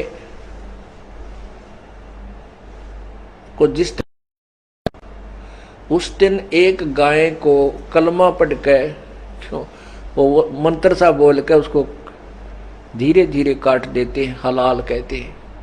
लेकिन मांस नहीं खाते थे वो क्या करते थे, उस गाय को जंगल में डाल देते थे मार के, और वहां पशु पक्षी खा लेते थे। तो वो नहीं खाते थे, मुसलमान नहीं खाते थे मांस, कहते हम नहीं छुएंगे इसको। कुछ वर्षों के बाद क्या हुआ कि अकाल गिर गया, दुर्भिक्ष पड़ गया, बहुत ज्यादा अन्न रहा नहीं। और उसी दौरान वो दिन आ गया जिस दिन हजरत मोहम्मद जी ने गाय जीवित की थी वचन से मार के। तो उन्होंने उस गाय को हलाल करके और जंगल में डाल दिया। उसमें भूख मरी चल रही थी। किसी मुसलमानों ने, कुछ मुसलमानों ने वो मांस गाय का पका के खा लिया। अन्य मुसलमानों को पता लग गया, उन्होंने बहुत घोर विरोध किया कि इन्होंने धर्म बिगाड़ दिया, इन्होंने मांस खा लिया, ये अपराधी है, इनको सजा दी जाए। ऐसी ऐसी घटना कई जगह पर घट गई। उन व्यक्तियों को पकड़ दिया गया धार्मिक लोगों द्वारा, और उसमें एक कमेटी बन चुकी थी जगह जगह पर कि वो फैसला करेंगे इनको क्या सजा दी जाए। तो उस कमेटी के पास हजारों की संख्या में ऐसे व्यक्तियों की रिपोर्ट आएगी। उन्होंने फिर के स्कीम बनाई, भाई इनको कैसे सजा दे, ये तो ठीक नहीं बात रही। उन्होंने क्या स्कीम बनाई कि इनको कह दो कि कलमा पढ़ने से वो गाय का मांस पवित्र हो गया था, प्रसाद बन गया था, उसके खाने से इनको अपराध नहीं लगा। अब वो स्टेटमेंट उनकी सुन ली तो सभी उनको छोड़ दिया, भाई ये तो प्रसाद बन गया था इसलिए खा लिया, तो कोई दोष नहीं। उसके बाद या बिजली गिर गई मुसलमान धर्म में, ये मांस खाने लाएंगे कि तो पवित्र हो गया, प्रसाद बन गया, घर घर बांटने लाएंगे। हे परमात्मा, ये सारे खेल यू काल करवावे हैं। अब क्या जरूरत थी उन्हें वो दिन मनाने की, ये दिन ना मनाते थे या बुराई इस पवित्र धर्म में नहीं घुसती, और ये कम से कम घोर पाप तो बचे रहते। तो भाई और बहनों, ये बहुत ही गलत परंपरा ये मुसलमान समाज में शैतान की प्रेरणा से चली हुई है। उस कादिर अल्लाह का कोई मांस खाने का आदेश नहीं है। तो कहते मारी गऊ शब्द के तीरम, ऐसे थे मोहम्मद पीरम, और शब्दें फिर जीवाई हंसा, राख्या मांस नहीं बाख्या, ऐसे पीर मोहम्मद भाई। एक समय नबी मोहम्मद ने एक गाय को शब्द यानी वचन सिद्धि से मारकर सबके सामने जीवित कर दिया था। यानी करने वाले तो अल्लाह थे, लेकिन महिमा उन्हीं को दी गई है। उन्होंने गाय का मांस नहीं खाया। अब मुसलमान समाज वास्तविकता से परिचित नहीं है। जिस दिन गाय जीवित की थी उस दिन की याद बनाए रखने के लिए गऊ मार देते हो। आप जीवित नहीं कर सकते तो मारने के भी अधिकारी नहीं हो। ऐ मुसलमानों, ऐ मुल्ला मौलवियों, अगर तुम गाय को जीवित करने के अधिकारी नहीं हो तो तुम मारने के भी अधिकारी नहीं हो। तुम कहते हो कि हमारे नबी ने गाय को मार दिया था, तो तुम्हारे नबी ने तो गाय को जीवित भी कर दिया था। तुम करके दिखाओ ना। अगर तुम जीवित करने के अधिकारी नहीं हो तो फिर तुम किसी को मारने के भी अधिकारी नहीं हो। आप मांस को प्रसाद रूप जानकर खाते तथा खिलाते हो। आप खुद भी पाप के भागी बनते हो तथा अपने अनुयायियों को भी गुमराह कर रहे हो। आप दोजक यानी नरक के पात्र बन रहे हो। अब सूक्ष्म वेद में, उस पवित्र कबीर सागर में, जो कि सूक्ष्म वेद है, 5वां वेद है, और आदरणीय गरीबदास जी की वाणियां सूक्ष्म वेद, इनमें परमेश्वर की तरफ से क्या आदेश है मांस खाने या ना खाने के विषय में, और जो लोग मांस खाते हैं उनके विषय में। कबीर मांस आहारी मानव प्रत्यक्ष राक्षस जानी, यानी जो मांस भक्षण करता है किसी भी जानवर का, वो तो प्रत्यक्ष राक्षस है, राक्षस। कबीर मांस आहारी मान ई, प्रत्यक्ष राक्षस जानी, ताकि संगति मति हरे, होए भक्ति में आनी। ऐसे दुष्ट नीच प्रवृत्ति के, राक्षस प्रवृत्ति के लोगों की तो संगति भी नहीं करनी चाहिए।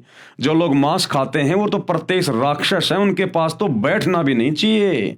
उनके पास बैठने मात्र से हमारी भक्ति में हानि होगी, नुकसान होगा, हमारे विचार गंदे होंगे। ऐसे लोगों के पास तो, जो मांस खाते हैं या किसी जानवर को काटते हैं, उनके तो पास में भी नहीं बैठना चाहिए। उस अल्लाह का तो ये आदेश है। कबीर मांस खाए ते ढेड सब, जो लोग मांस खाते हैं वो किसी भी धर्म का हो, किसी भी जाति का, वो ढेड इंसान है। ढेड, ढेड कोई जाति नहीं होती। ढेड का मतलब होता है नीच व्यक्ति।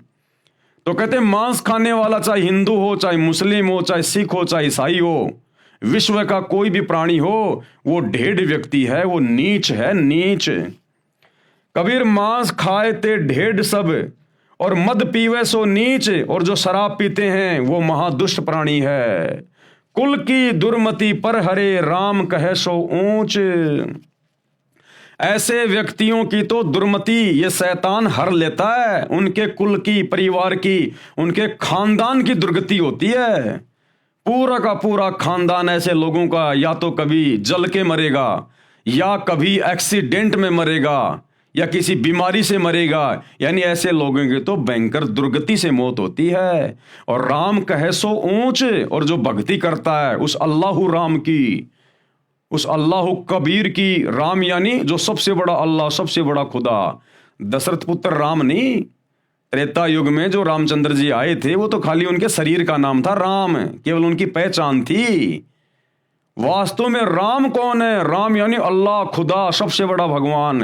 कहते हैं जो उसकी भक्ति करेगा वो ऊंच है, वो सर्वश्रेष्ठ आत्मा है।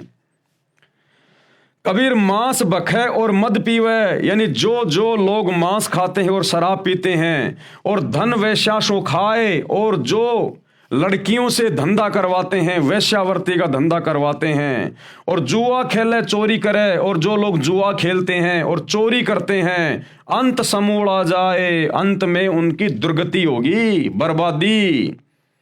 और वर्तमान में ये जो शेयर मार्केट का जो काम है, ये जुए की श्रेणी में आता है, जुए की श्रेणी में, जुआ खेलने की श्रेणी में। तो कहते हैं ऐसे लोगों की तो अंत में दुर्गति होगी, उनका तो समूड़ा नाश जाएगा। कौन?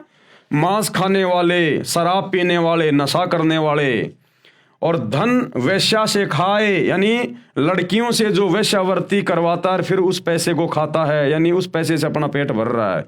जुआ खेलने वाला और चोरी करने वाला अंत समूला जाए। कबीर मांस मांस सब एक हैं कि नालायको, मांस चाहे इंसान का हो चाहे जानवर का, चाहे आपके बेटा बेटी का हो चाहे मुर्गे और हिरण का।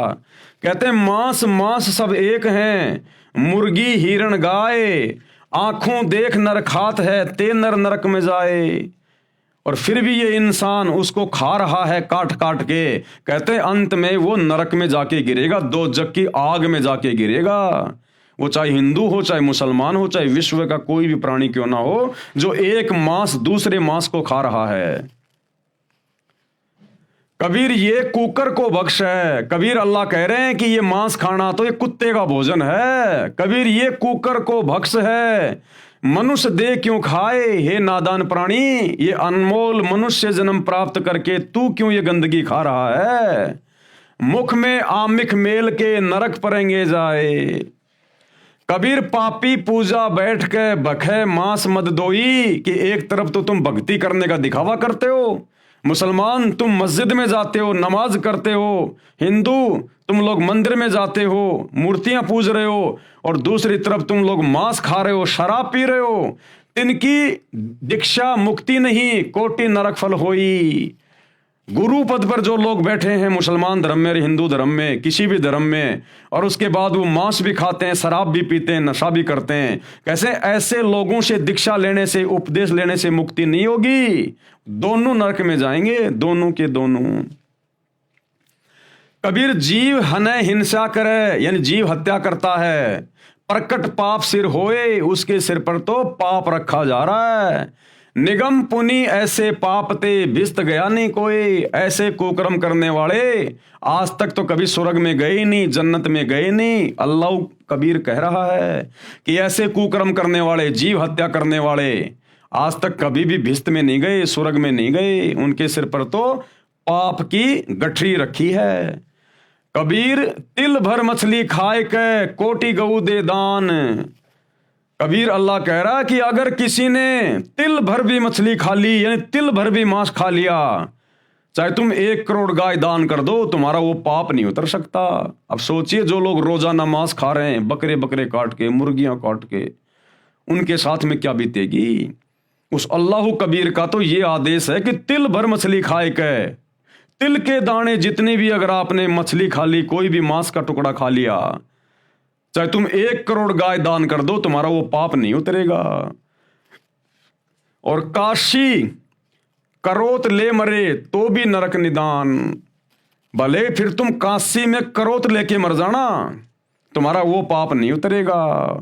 एक समय हिंदू धर्म के पंडितों ने ब्राह्मणों ने एक कुक्रम शुरू कर दिया धन कमाने के लिए। इन्होंने कहा कि भगवान विष्णु की तरफ से हमारे को एक आदेश आया है। इन्होंने आरा लगा दिया वहां पर काशी में, जैसे वो लकड़ी काटने का आता ना था ऐसा, और कहा कि जो अपनी गर्दन कटवाएगा यहां आकर वो सीधा स्वर्ग में जाएगा बैकुंठ में जाएगा। तो जो बेचारे श्रद्धालु थे उस समय बेचारे अनपढ़ हुआ करते थे, इन पंडितों पर मुल्ला मौलवियों पर आंख बंद करके विश्वास किया करते थे। तो उन बुजुर्गों ने कहा कि बेटाओ देखो वैसे भी हमारी मृत्यु का दिन आ गया, हम बुजुर्ग हो गए, और क्यों ना हम वहां पर काशी में जाके वो करोत लेके अपना शरीर त्याग दें, हमारी गति हो जाए।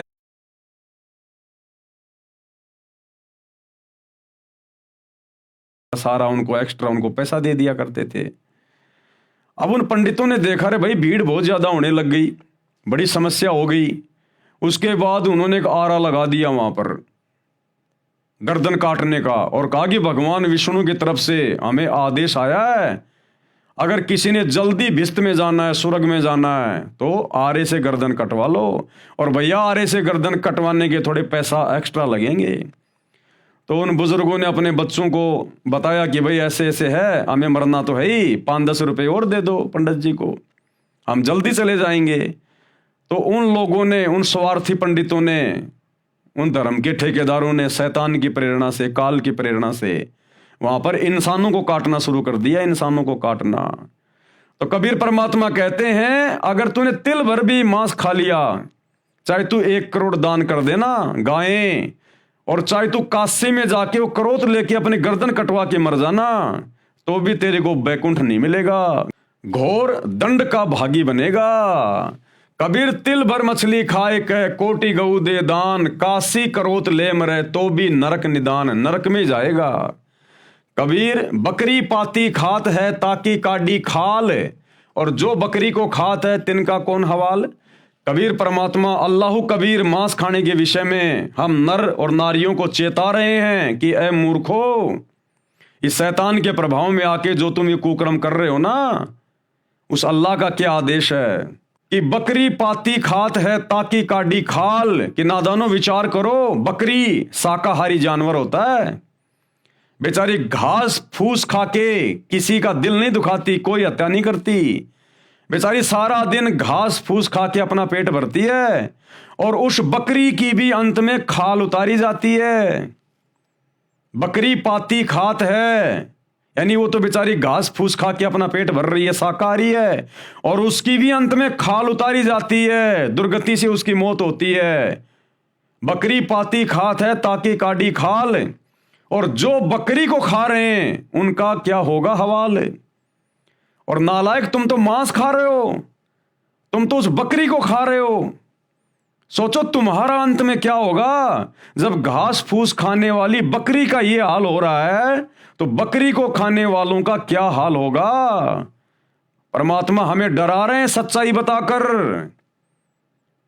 तो मुसलमान भाइयों, हिंदू भाइयों, जिस भी धर्म के भाई बहनों जो मांस खाते हैं, विचार कर लेना, इतनी भयंकर सजा मिलेगी परमात्मा के दरबार में जो कुकर्म तुम कर रहे हो। कबीर मुल्ला तुझे करीम का कब आया फरमान, कि हे मुल्ला, हे मौलवी, जो तू मांस काट रहा है ना, प्रसाद बना के बांट रहा है, तुझे उस करीम अल्लाह का, उस दयालु अल्लाह का तुझे कब ये आदेश आया। घट फोड़ा घर घर बांटा साहब का निशान।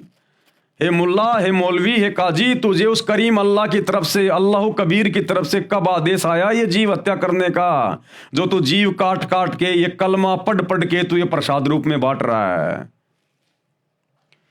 कबीर काजी का बेटा मुआ उर में साल पीर। कबीर परमात्मा कहते हैं, हे काजी, अगर तेरा बेटा मर जाता है तो तेरे हृदय में बहुत ज्यादा पीड़ा होती है, तकलीफ होती है।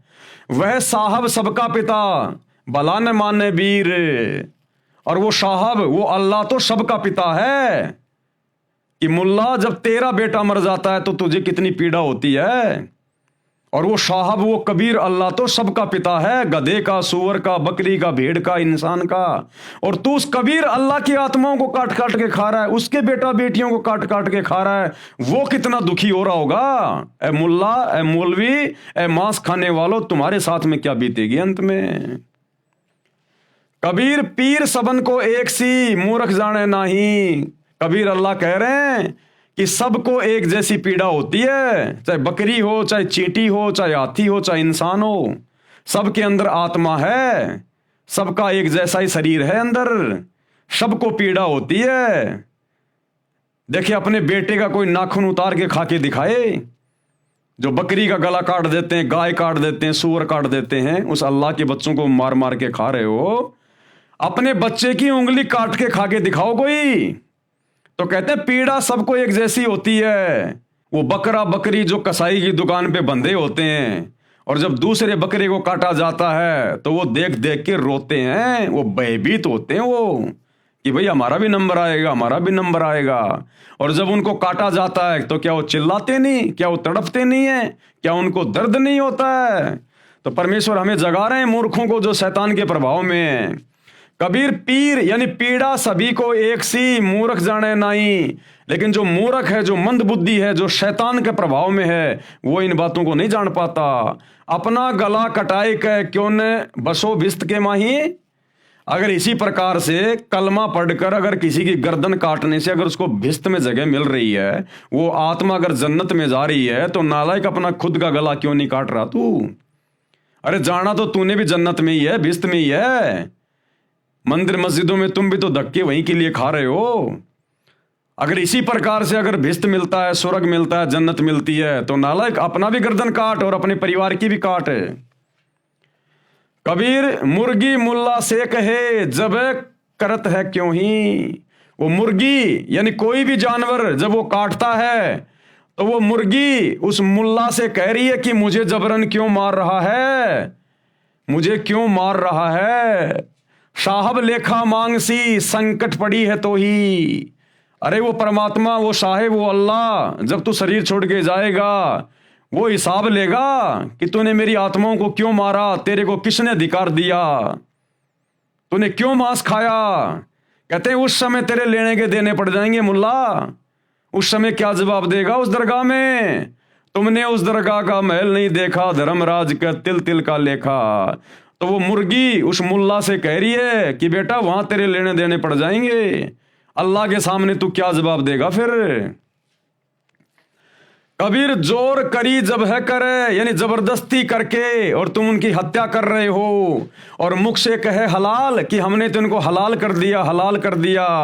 अरे साहब लेखा मांगसी तब होसी कौन हवाल। जब वो परवरदिगार तेरे से लेखा मांगेगा, तेरा हिसाब किताब करेगा, तब वहां पर तेरी कौन रक्षा करेगा, तब तेरा कौन हवाल होगा वहां पर। उस दिन की सोच डर।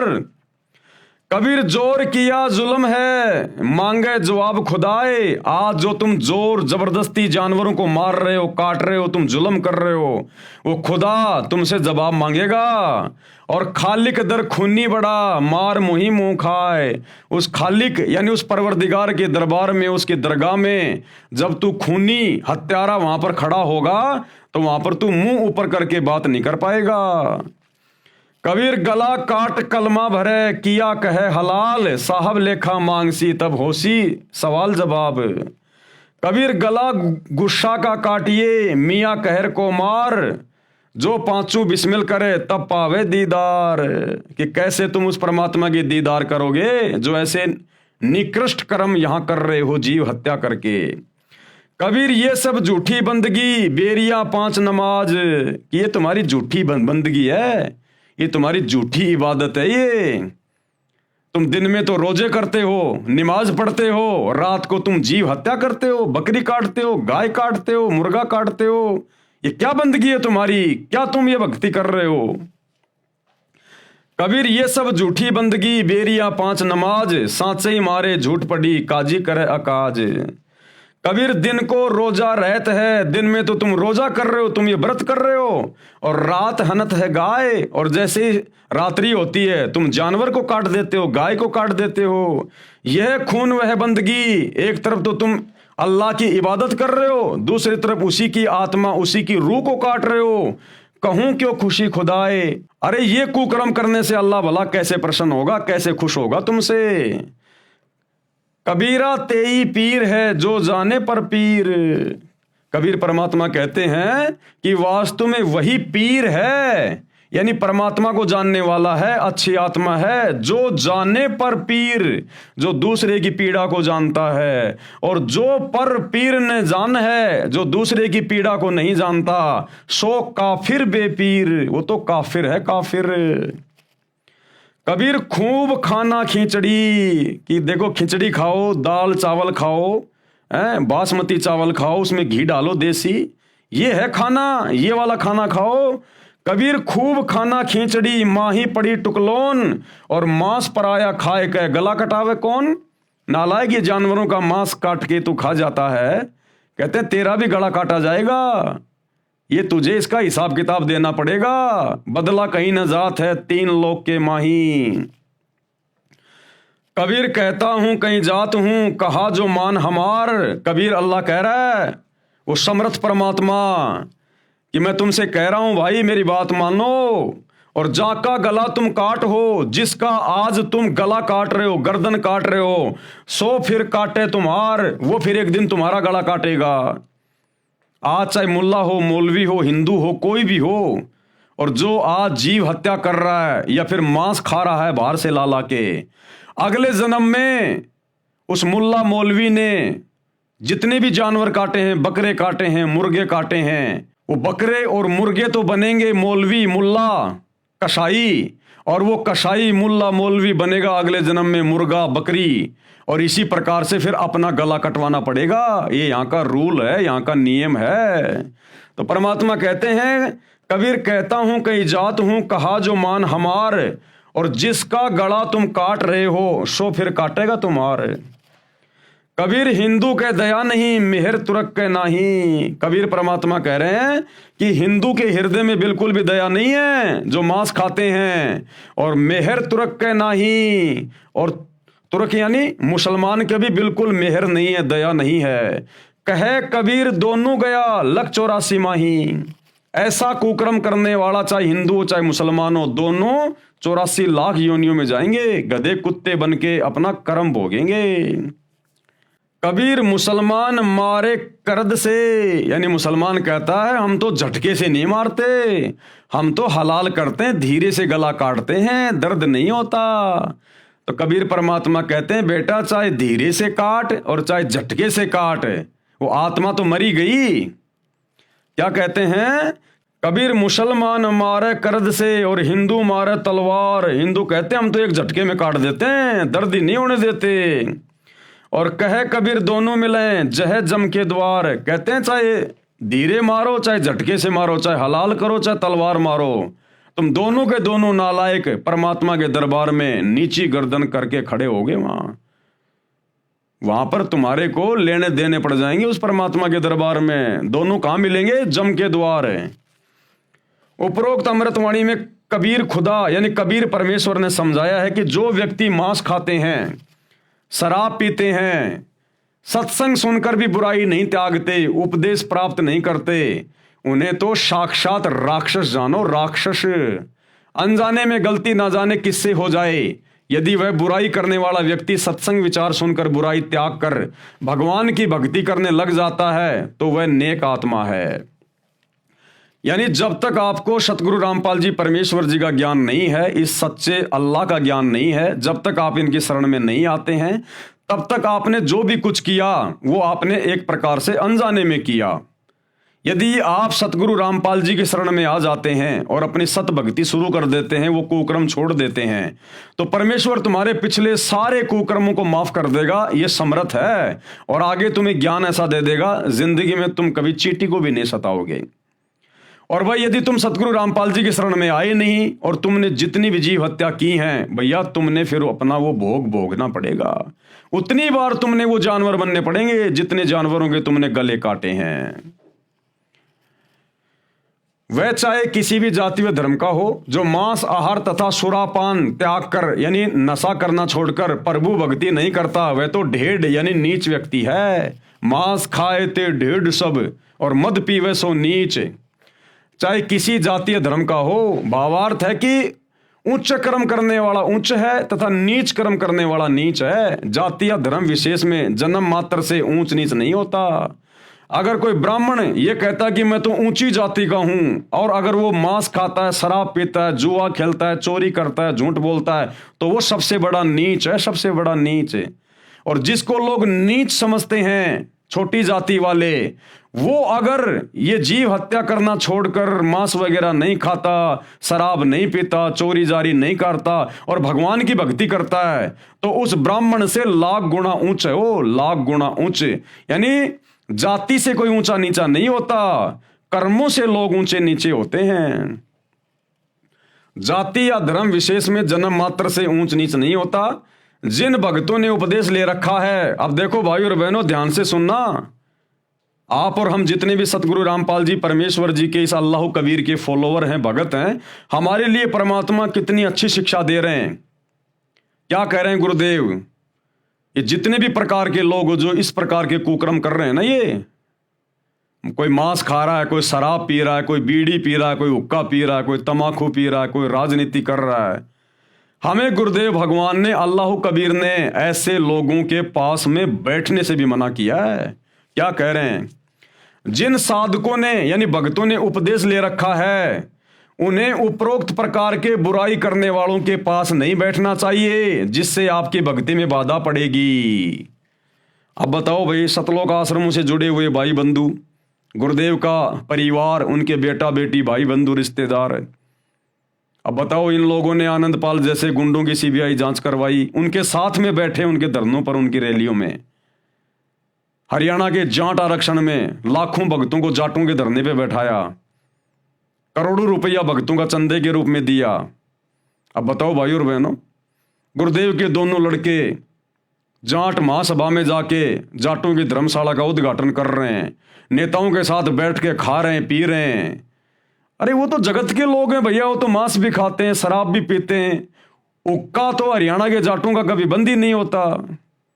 और गुरुदेव मना कर रहे हैं कि भक्तों ने ऐसे लोगों के पास में बैठना ही नहीं चाहिए जो मांस खाते हैं, शराब पीते हैं, तम्बाकू पीते हैं, नहीं तो तुम्हारी भक्ति बिगड़ेगी। ये आदेश हो गया भगवान का।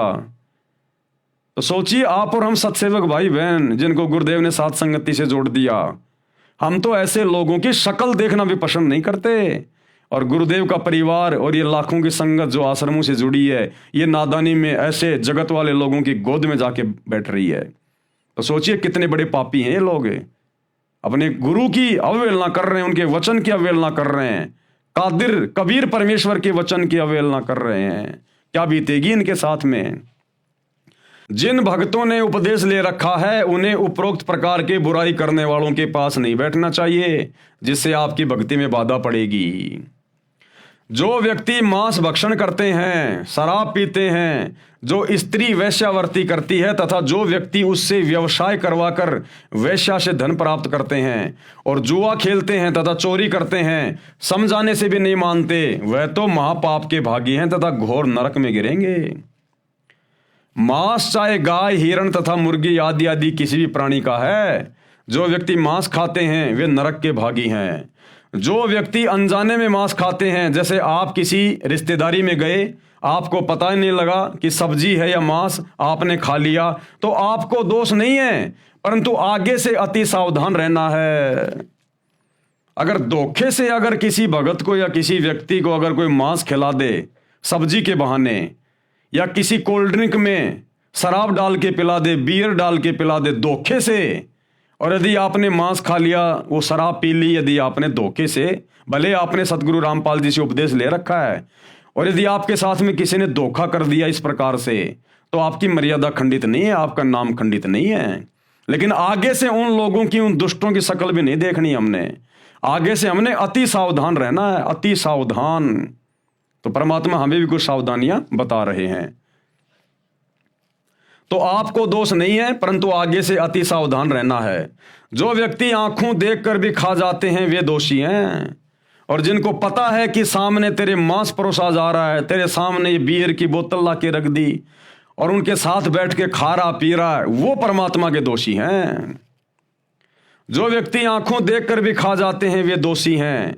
ये मांस तो कुत्ते का आहार है, ये तो कुत्ते का भोजन है, मनुष्य शरीरधारी के लिए वर्जित है, यानी मना है। जो गुरुजन मांस भक्षण करते हैं तथा शराब पीते हैं, उनसे नाम दीक्षा प्राप्त करने वालों की मुक्ति नहीं होती, अपितु महान नरक के भागी होंगे। जो व्यक्ति जीव हिंसा करते हैं, चाहे गाय, सुअर, बकरी, मुर्गी, मनुष्य आदि किसी भी प्राणी को स्वार्थवश मारते हैं, वे महापापी हैं। भले ही जिन्होंने पूर्ण संत से पूर्ण परमात्मा का उपदेश भी प्राप्त है, वे कभी मुक्ति प्राप्त नहीं कर सकते। जरा सा यानी तिल के समान भी मांस खाकर भक्ति करता है, चाहे करोड़ गाय दान भी करता है, उस भगत की साधना भी व्यर्थ है। मांस आहारी व्यक्ति चाहे काशी में करोध से गर्दन छेदन भी करवा ले, वह भी नरक में जाएगा। नोट, अब ये काशी में एक करोध का सिस्टम क्या था गुरुदेव बता रहे हैं। काशी बनारस के हिंदुओं के स्वार्थी गुरुओं ने भगत समाज में भ्रम फैला रखा था कि जो काशी में मरता है वह स्वर्ग जाता है। अधिक भीड़ होने लगी, तब एक और घातक योजना बनाई। उसके तहत कहा कि जो जल्दी स्वर्ग जाना चाहता है उसके लिए गंगा पर एक करोत भगवान का भेजा हुआ आता है, उससे गर्दन कटवाने वालों के लिए स्वर्ग के दरवाजे खुले रहते हैं। उन स्वार्थी गुरुजनों ने मनुष्य हत्या के लिए एक हत्था खोल दिया। श्रद्धालु भक्तों ने आत्म कल्याण के लिए वहां गर्दन कटवाना भी स्वीकार कर लिया, परंतु ज्ञानहीन गुरुओं के द्वारा बताई साधना से भी कोई लाभ नहीं होता। इसलिए कहा है कि मांस खाने वाला चाहे कितनी भी भक्ति तथा पुण्य व दान तथा बलिदान करे, उसका कोई लाभ नहीं। बकरी पाती खात है, वाकी काडी खाल, और जो बकरी को खात है उसका कौन हवाल। बकरी जो आपने मार डाली वह तो घास फूस पत्ते आदि खाकर पेट भर रही थी। इस काल लोक में ऐसे शाकाहारी सरी पशु की भी हत्या हो गई, तो जो बकरी का मांस खाते हैं उनका तो अधिक बुरा हाल होगा। पशु आदि जो हलाल बिस्मिल आदि करके मांस खाने व प्रसाद रूप में वितरित करने का आदेश दयालु यानी करीम प्रभु का कब प्राप्त हुआ कि हे मुल्ला, तुझे ये मांस काट कर प्रसाद बनाकर खाने का और बांटने का उस करीम अल्लाह परवरदिगार सुप्रीम गॉड कबीर से कब तुझे आदेश प्राप्त हुआ। क्योंकि पवित्र बाइबल उत्पत्ति ग्रंथ में पूर्ण परमात्मा ने 6 दिन में सृष्टि रची, 7वें दिन ऊपर तख्त पर जा बैठा तथा सब मनुष्यों के आहार के लिए आदेश किया था कि मैंने तुम्हारे खाने के लिए फलदार वृक्ष तथा बीजदार पौधे दिए। उस करीम यानी दयालु पूर्ण परमात्मा की ओर से आपको फिर से कब आदेश हुआ। वह कौन सी कुरान में लिखा है। पूर्ण परमात्मा सब मनुष्यों आदि की सृष्टि रचकर ब्रह्म जिसे अव्यक्त कहते हैं, शैतान जो कभी सामने प्रकट नहीं होता, गुप्त कार्य करता तथा करवाता रहता है, उसको दे दिया। यानी 6 दिन में यहाँ की सृष्टि रच के यहाँ का सारा ये कार्यभार उस सुप्रीम गॉड ने इस डुप्लीकेट अल्लाह इस शैतान को दे दिया कि ले भैया ये मेरे आदेश हैं, ये मेरा फरमान है। अगर इस प्रकार से लोग मेरे वचन में रह के अपना भक्ति करेंगे, अपना काम धंधा करेंगे तो ठीक है, यदि मेरे वचन की उल्लंघना की तो फिर घोर दंड के भागी बनेंगे। बाद में पवित्र बाइबल तथा पवित्र कुरान शरीफ या कुरान मजीद आदि ग्रंथों में जो विवरण है वह ब्रह्म यानी काल ज्योति निरंजन का तथा उसके फरिश्तों का है। अगर उसके बाद कुरान मजीद में, कुरान शरीफ में या बाइबल में अगर कहीं पर मांस खाने का जिक्र है तो वो शैतान के फरिश्तों का है, उस करीम अल्लाह का नहीं है। या फिर भूत प्रेतों का है। करीम अर्थात दयालु पूर्ण ब्रह्म अल्लाह कबीर का नहीं है। उस पूर्ण ब्रह्म के आदेश की अवहेलना किसी भी फरिश्ते व ब्रह्म आदि के कहने से करने की सजा भोगनी पड़ेगी।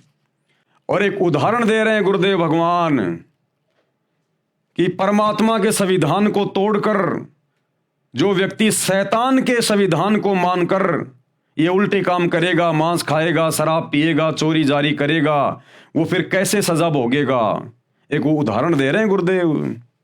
उदाहरण, एक समय एक व्यक्ति की दोस्ती एक पुलिस थानेदार से हो गई। उस व्यक्ति ने अपने दोस्त थानेदार से कहा कि मेरा पड़ोसी मुझे बहुत परेशान करता है। थानेदार यानी एसएचओ ने कहा कि मार लठ, मैं आप निपट लूंगा। थानेदार दोस्त की आज्ञा का पालन करके उस व्यक्ति ने अपने पड़ोसी को लठ मारा। सिर में चोट लगने के कारण पड़ोसी की मृत्यु हो गई। उसी क्षेत्र का अधिकारी होने के कारण वह थाना प्रभारी अपने दोस्त को पकड़ कर लाया और कैद में डाल दिया तथा उस व्यक्ति को मृत्यु दंड मिला। उसका दोस्त थानेदार कुछ मदद नहीं कर सका, क्योंकि राजा का संविधान है कि यदि कोई किसी की हत्या करेगा तो उसे मृत्यु दंड प्राप्त होगा। उस नादान व्यक्ति ने अपने मित्र दरोगा की आज्ञा मानकर राजा का संविधान भंग कर दिया, जिससे जीवन से हाथ धो बैठा। यानी राजा का भारतीय संविधान है, अगर कोई किसी की हत्या करेगा तो उसको मृत्यु दंड मिलेगा। लेकिन उस व्यक्ति ने अपने दोस्त थानेदार के कहने से अपने पड़ोसी के सिर में लठ मार दिया और उसकी मृत्यु हो गई। और उसके बाद राजा के संविधान अनुसार वही थानेदार जो उसी क्षेत्र का था अपने दोस्त को पकड़ के लेके आया और राजा के संविधान के अनुसार उसको जेल में डाला, उसको मृत्यु दंड की सजा हुई। फिर तो गुरुदेव समझाना चाहते हैं कि उस पूर्ण परमात्मा राजा कबीर अल्लाह का संविधान है जो 6 दिन में सृष्टि रची। उन्होंने जो भी नियम बनाए कि मांस नहीं खाना, अगर मांस खाओगे तो ये दंड मिलेगा, नशा करोगे तो ये दंड मिलेगा। अब यदि उस परमात्मा के बाद कोई इस डुप्लीकेट अल्लाह, इस डुप्लीकेट खुदा, इस शैतान यानी काल की आज्ञा मानकर या उनके फरिश्तों की आज्ञा मानकर अब यदि कोई मांस खाता है, शराब पीता है, 2 नंबर के काम करता है, तो भैया वो कबीर अल्लाह की तरफ से दंड का भागी है, दंड का भागी। ठीक इसी प्रकार पूर्ण परमात्मा की आज्ञा की अवहेलना करने वाला पाप का भागी होगा, क्योंकि कुरान शरीफ और कुरान मजीद का ज्ञान ब्रह्म यानी शैतान ज्योति निरंजन, जिसे आप अव्यक्त कहते हो यानी जो दिखाई नहीं देता, उसका दिया हुआ है। इसमें उसी का आदेश है तथा पवित्र बाइबल में केवल उत्पत्ति ग्रंथ के प्रारंभ में पूर्ण प्रभु का आदेश है। पवित्र बाइबल में हजरत आदम तथा उसकी पत्नी हवा को उस पूर्ण परमात्मा ने बनाया। बाबा आदम की वंशज संतान हजरत इजराइल, राजा दाऊद, हजरत मूसा, हजरत ईसा तथा हजरत मोहम्मद आदि को माना है। पूर्ण परमात्मा तो 6 दिन में सृष्टि रचकर तख्त पर विराजमान हो गया। उसके बाद सभी कतेबों का यानी उन पुस्तकों का ज्ञान, कुरान शरीफ आदि का ज्ञान इस ब्रह्म यानी काल ज्योति निरंजन यानी शैतान का प्रदान किया हुआ है। पवित्र कुरान का ज्ञान दाता स्वयं कहता है यानी वो शैतान स्वयं कहता है कि पूर्ण परमात्मा जिसे करीम अल्लाह कहा जाता है उसका नाम कबीर है, वही पूजा के योग्य है। उसके तत्व ज्ञान व भक्ति विधि को किसी बाखबर यानी तत्वदर्शी संत से पता करो। इससे सिद्ध है कि जो ज्ञान कुरान शरीफ आदि का है वह पूर्ण प्रभु का नहीं है। जब काजी के पुत्र की मृत्यु हो जाती है तो काजी को कितना कष्ट होता है। पूर्ण ब्रह्म अल्लाह कबीर सबका पिता है, उसके प्राणियों को मारने वाले से अल्लाह खुश नहीं होता। दर्द सबको एक जैसा ही होता है। यदि बकरे आदि का गला काटकर हलाल किया कहते हो तो काजी तथा मुल्ला अपना गला छेदन करके हलाल किया क्यों नहीं कहते? यानी अपनी जान प्रिय लगती है, क्या बकरे को अपनी जान प्रिय नहीं है? जिस समय बकरी को मुल्ला मारता है तो वह बेजुबान प्राणी आंखों में आंसू भरकर म्या म्या करके समझाना चाहता है कि हे मुल्ला, मुझे मारकर पाप का भागी मत बन। जब परमेश्वर के घर न्याय अनुसार लेखा किया जाएगा उस समय तुझे बहुत संकट का सामना करना पड़ेगा। वो जो बकरी बकरा मुर्गा मुर्गी वो जो रोते हैं ना अपना गला कटवाते समय, उस समय वो उसे समझा रहे होते हैं आत्मा से कि भाई क्यों ये पाप मोल ले रहा है, क्यों मेरा गला काट के उस करीम अल्लाह कबीर अल्लाह का दोषी बन रहा है। तुझे सख्त से सख्त सजा मिलेगी। उस परमेश्वर की दरगाह में न्याय होगा, वहां तुझे दंड दिया जाएगा। अरे मैं भी उसी की आत्मा हूं, उसी का बच्चा हूं, और मुल्ला तू भी उसी का बच्चा है। हम तो आपस में भाई बहन हैं। ये तो हमारे ये कर्म इतने बिगड़ गए, कभी तू बकरा बनता कभी मैं बकरा बनता हूं। भाई तू ये गंदा काम ना कर। हमारा पिता जो सबका न्याय करता है, भाई वहां पर तू मुंह लटका के खड़ा होगा, तुझे घोर सजा मिलेगी। वो म्या म्या करने का मतलब होता है उस समय वो शिक्षा दे रहा होता है आत्मा से। तो भाई देख लो बहुत बुरी बनेगी। उस समय तुझे बहुत संकट का सामना करना पड़ेगा। जबरदस्ती निर्दयता से बकरी आदि प्राणी को मारते हो और कहते हो हलाल कर रहे हैं। इस दोगली नीति का आपको महाकष्ट भोगना पड़ेगा। काजी तथा मुल्ला व कोई भी जीव हत्या करने वाला व्यक्ति पूर्ण प्रभु के कानून का उल्लंघन कर रहा है, वह वहां धर्मराज के दरबार में खड़ा खड़ा पीटेगा। यदि हलाल ही करने का शौक है तो काम क्रोध लोभ मोह अहंकार इन विकारों को हलाल करो। 5 समय नमाज भी पढ़ते हो तथा रमजान के महीने में दिन में रोजे यानी व्रत भी रखते हो और शाम को गाय बकरी मुर्गी आदि को मारकर मांस खाते हो। एक तरफ तो परमात्मा की बंदगी करते हो, दूसरी ओर उसी के प्राणियों की हत्या करते हो। ऐसे प्रभु कैसे खुश होगा? अर्थात आप स्वयं भी पाप के भागी हो रहे हो तथा अनुयायियों यानी साबाओं को भी गुमराह करके दोषी होकर जहन्नुम में गिरोगे। कबीर परमेश्वर कह रहे हैं कि हे काजी हे मुल्ला, आप पीर यानी गुरु भी कहलाते हो। अरे पीर तो वो होता है जो दूसरे के दुख यानी पीड़ा को समझे, उसे संकट में गिरने से बचाए, किसी को कष्ट ना पहुंचाए। जो दूसरे के दुख में दुखी नहीं होता वह तो काफिर है यानी बेपीर है, निर्दयी है। वह पीर यानी गुरु कहलाने के योग्य नहीं है। उत्तम खाना नमकीन खिचड़ी है, उसे खाओ। दूसरे का गला काटने वाले को उसका बदला देना पड़ता है। ये जानकर समझदार व्यक्ति प्रतिफल में अपना गला नहीं कटाता। दोनों ही धर्मों के मार्गदर्शक यानी गुरु निर्दयी हो चुके हैं। हिंदुओं के गुरु कहते हैं कि हम तो एक झटके से बकरी आदि का गला छेदन करते हैं जिससे प्राणी को कष्ट नहीं होता, इसलिए हम दोषी नहीं हैं। तो फिर काटो अपने बेटा बेटी की गर्दन झटके से अगर दर्द नहीं होता है तो। तथा मुसलमान धर्म के मार्गदर्शक यानी गुरु मुल्ला मौलवी कहते हैं हम धीरे धीरे हलाल करते हैं जिस कारण हम दोषी नहीं हैं। परमात्मा कबीर साहिब जी ने कहा यदि आपका तथा आपके परिवार के सदस्यों का गला किसी भी विधि से काटा जाए तो आपको कैसा लगेगा। बात करते हैं पुण्य की और करते हैं घोर अधर्म, दोनों दीन नरक में पड़ी कुछ तो करो शर्म। कबीर परमेश्वर ने कहा हम मोहम्मद को शतलोक ले गया, इच्छा रूप वहां नहीं रही हो। कि मैं हजरत मोहम्मद को जब वो काबा में गया हुआ था हज करने के लिए, तब मैं उसको जिंदा बाबा के रूप में मिला था और उसको अपने शतलोक में लेकर गया था, लेकिन वो वहां नहीं रुका। हम मोहम्मद को शतलोक ले गया, इच्छा रूप वहां नहीं रही हो। उलट मोहम्मद महल पठाया, गुज बीरज एक कलमा लाया।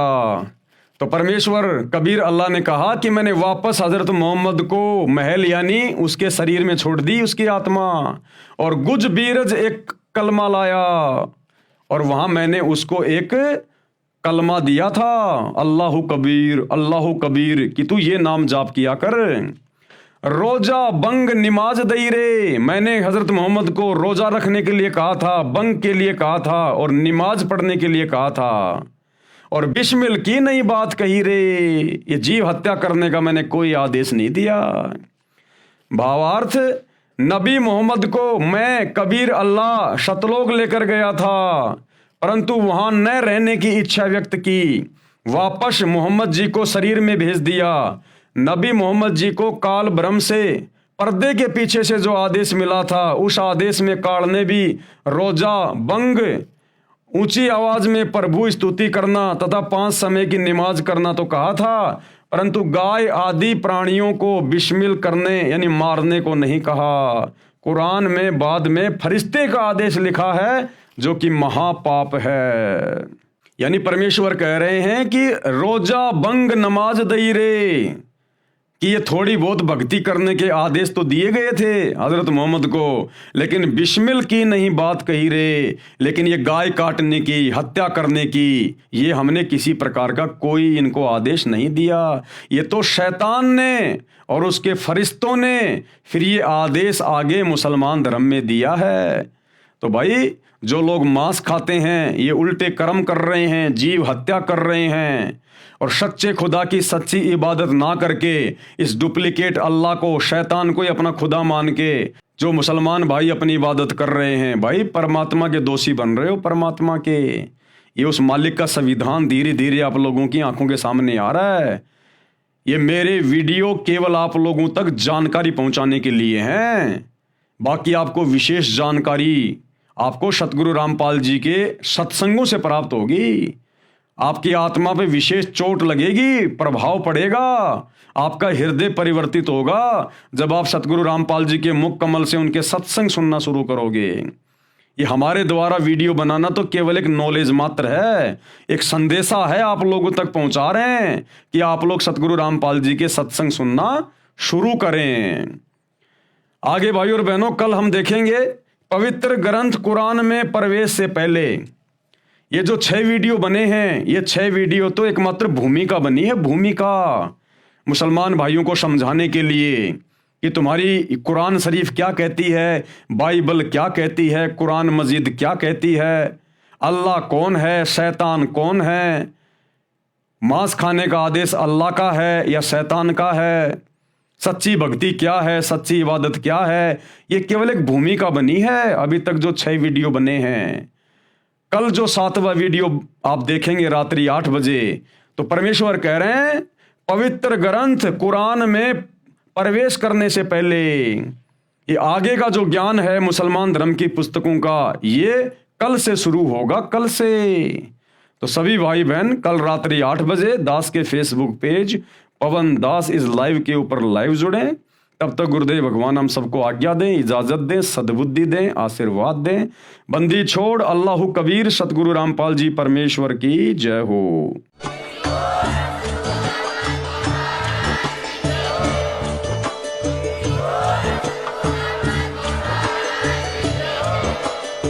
भाई जो गुरु बचन पे डट के, कट गे फंद 84 के, कट गे फंद 84 के, कट गे फंद 84 के।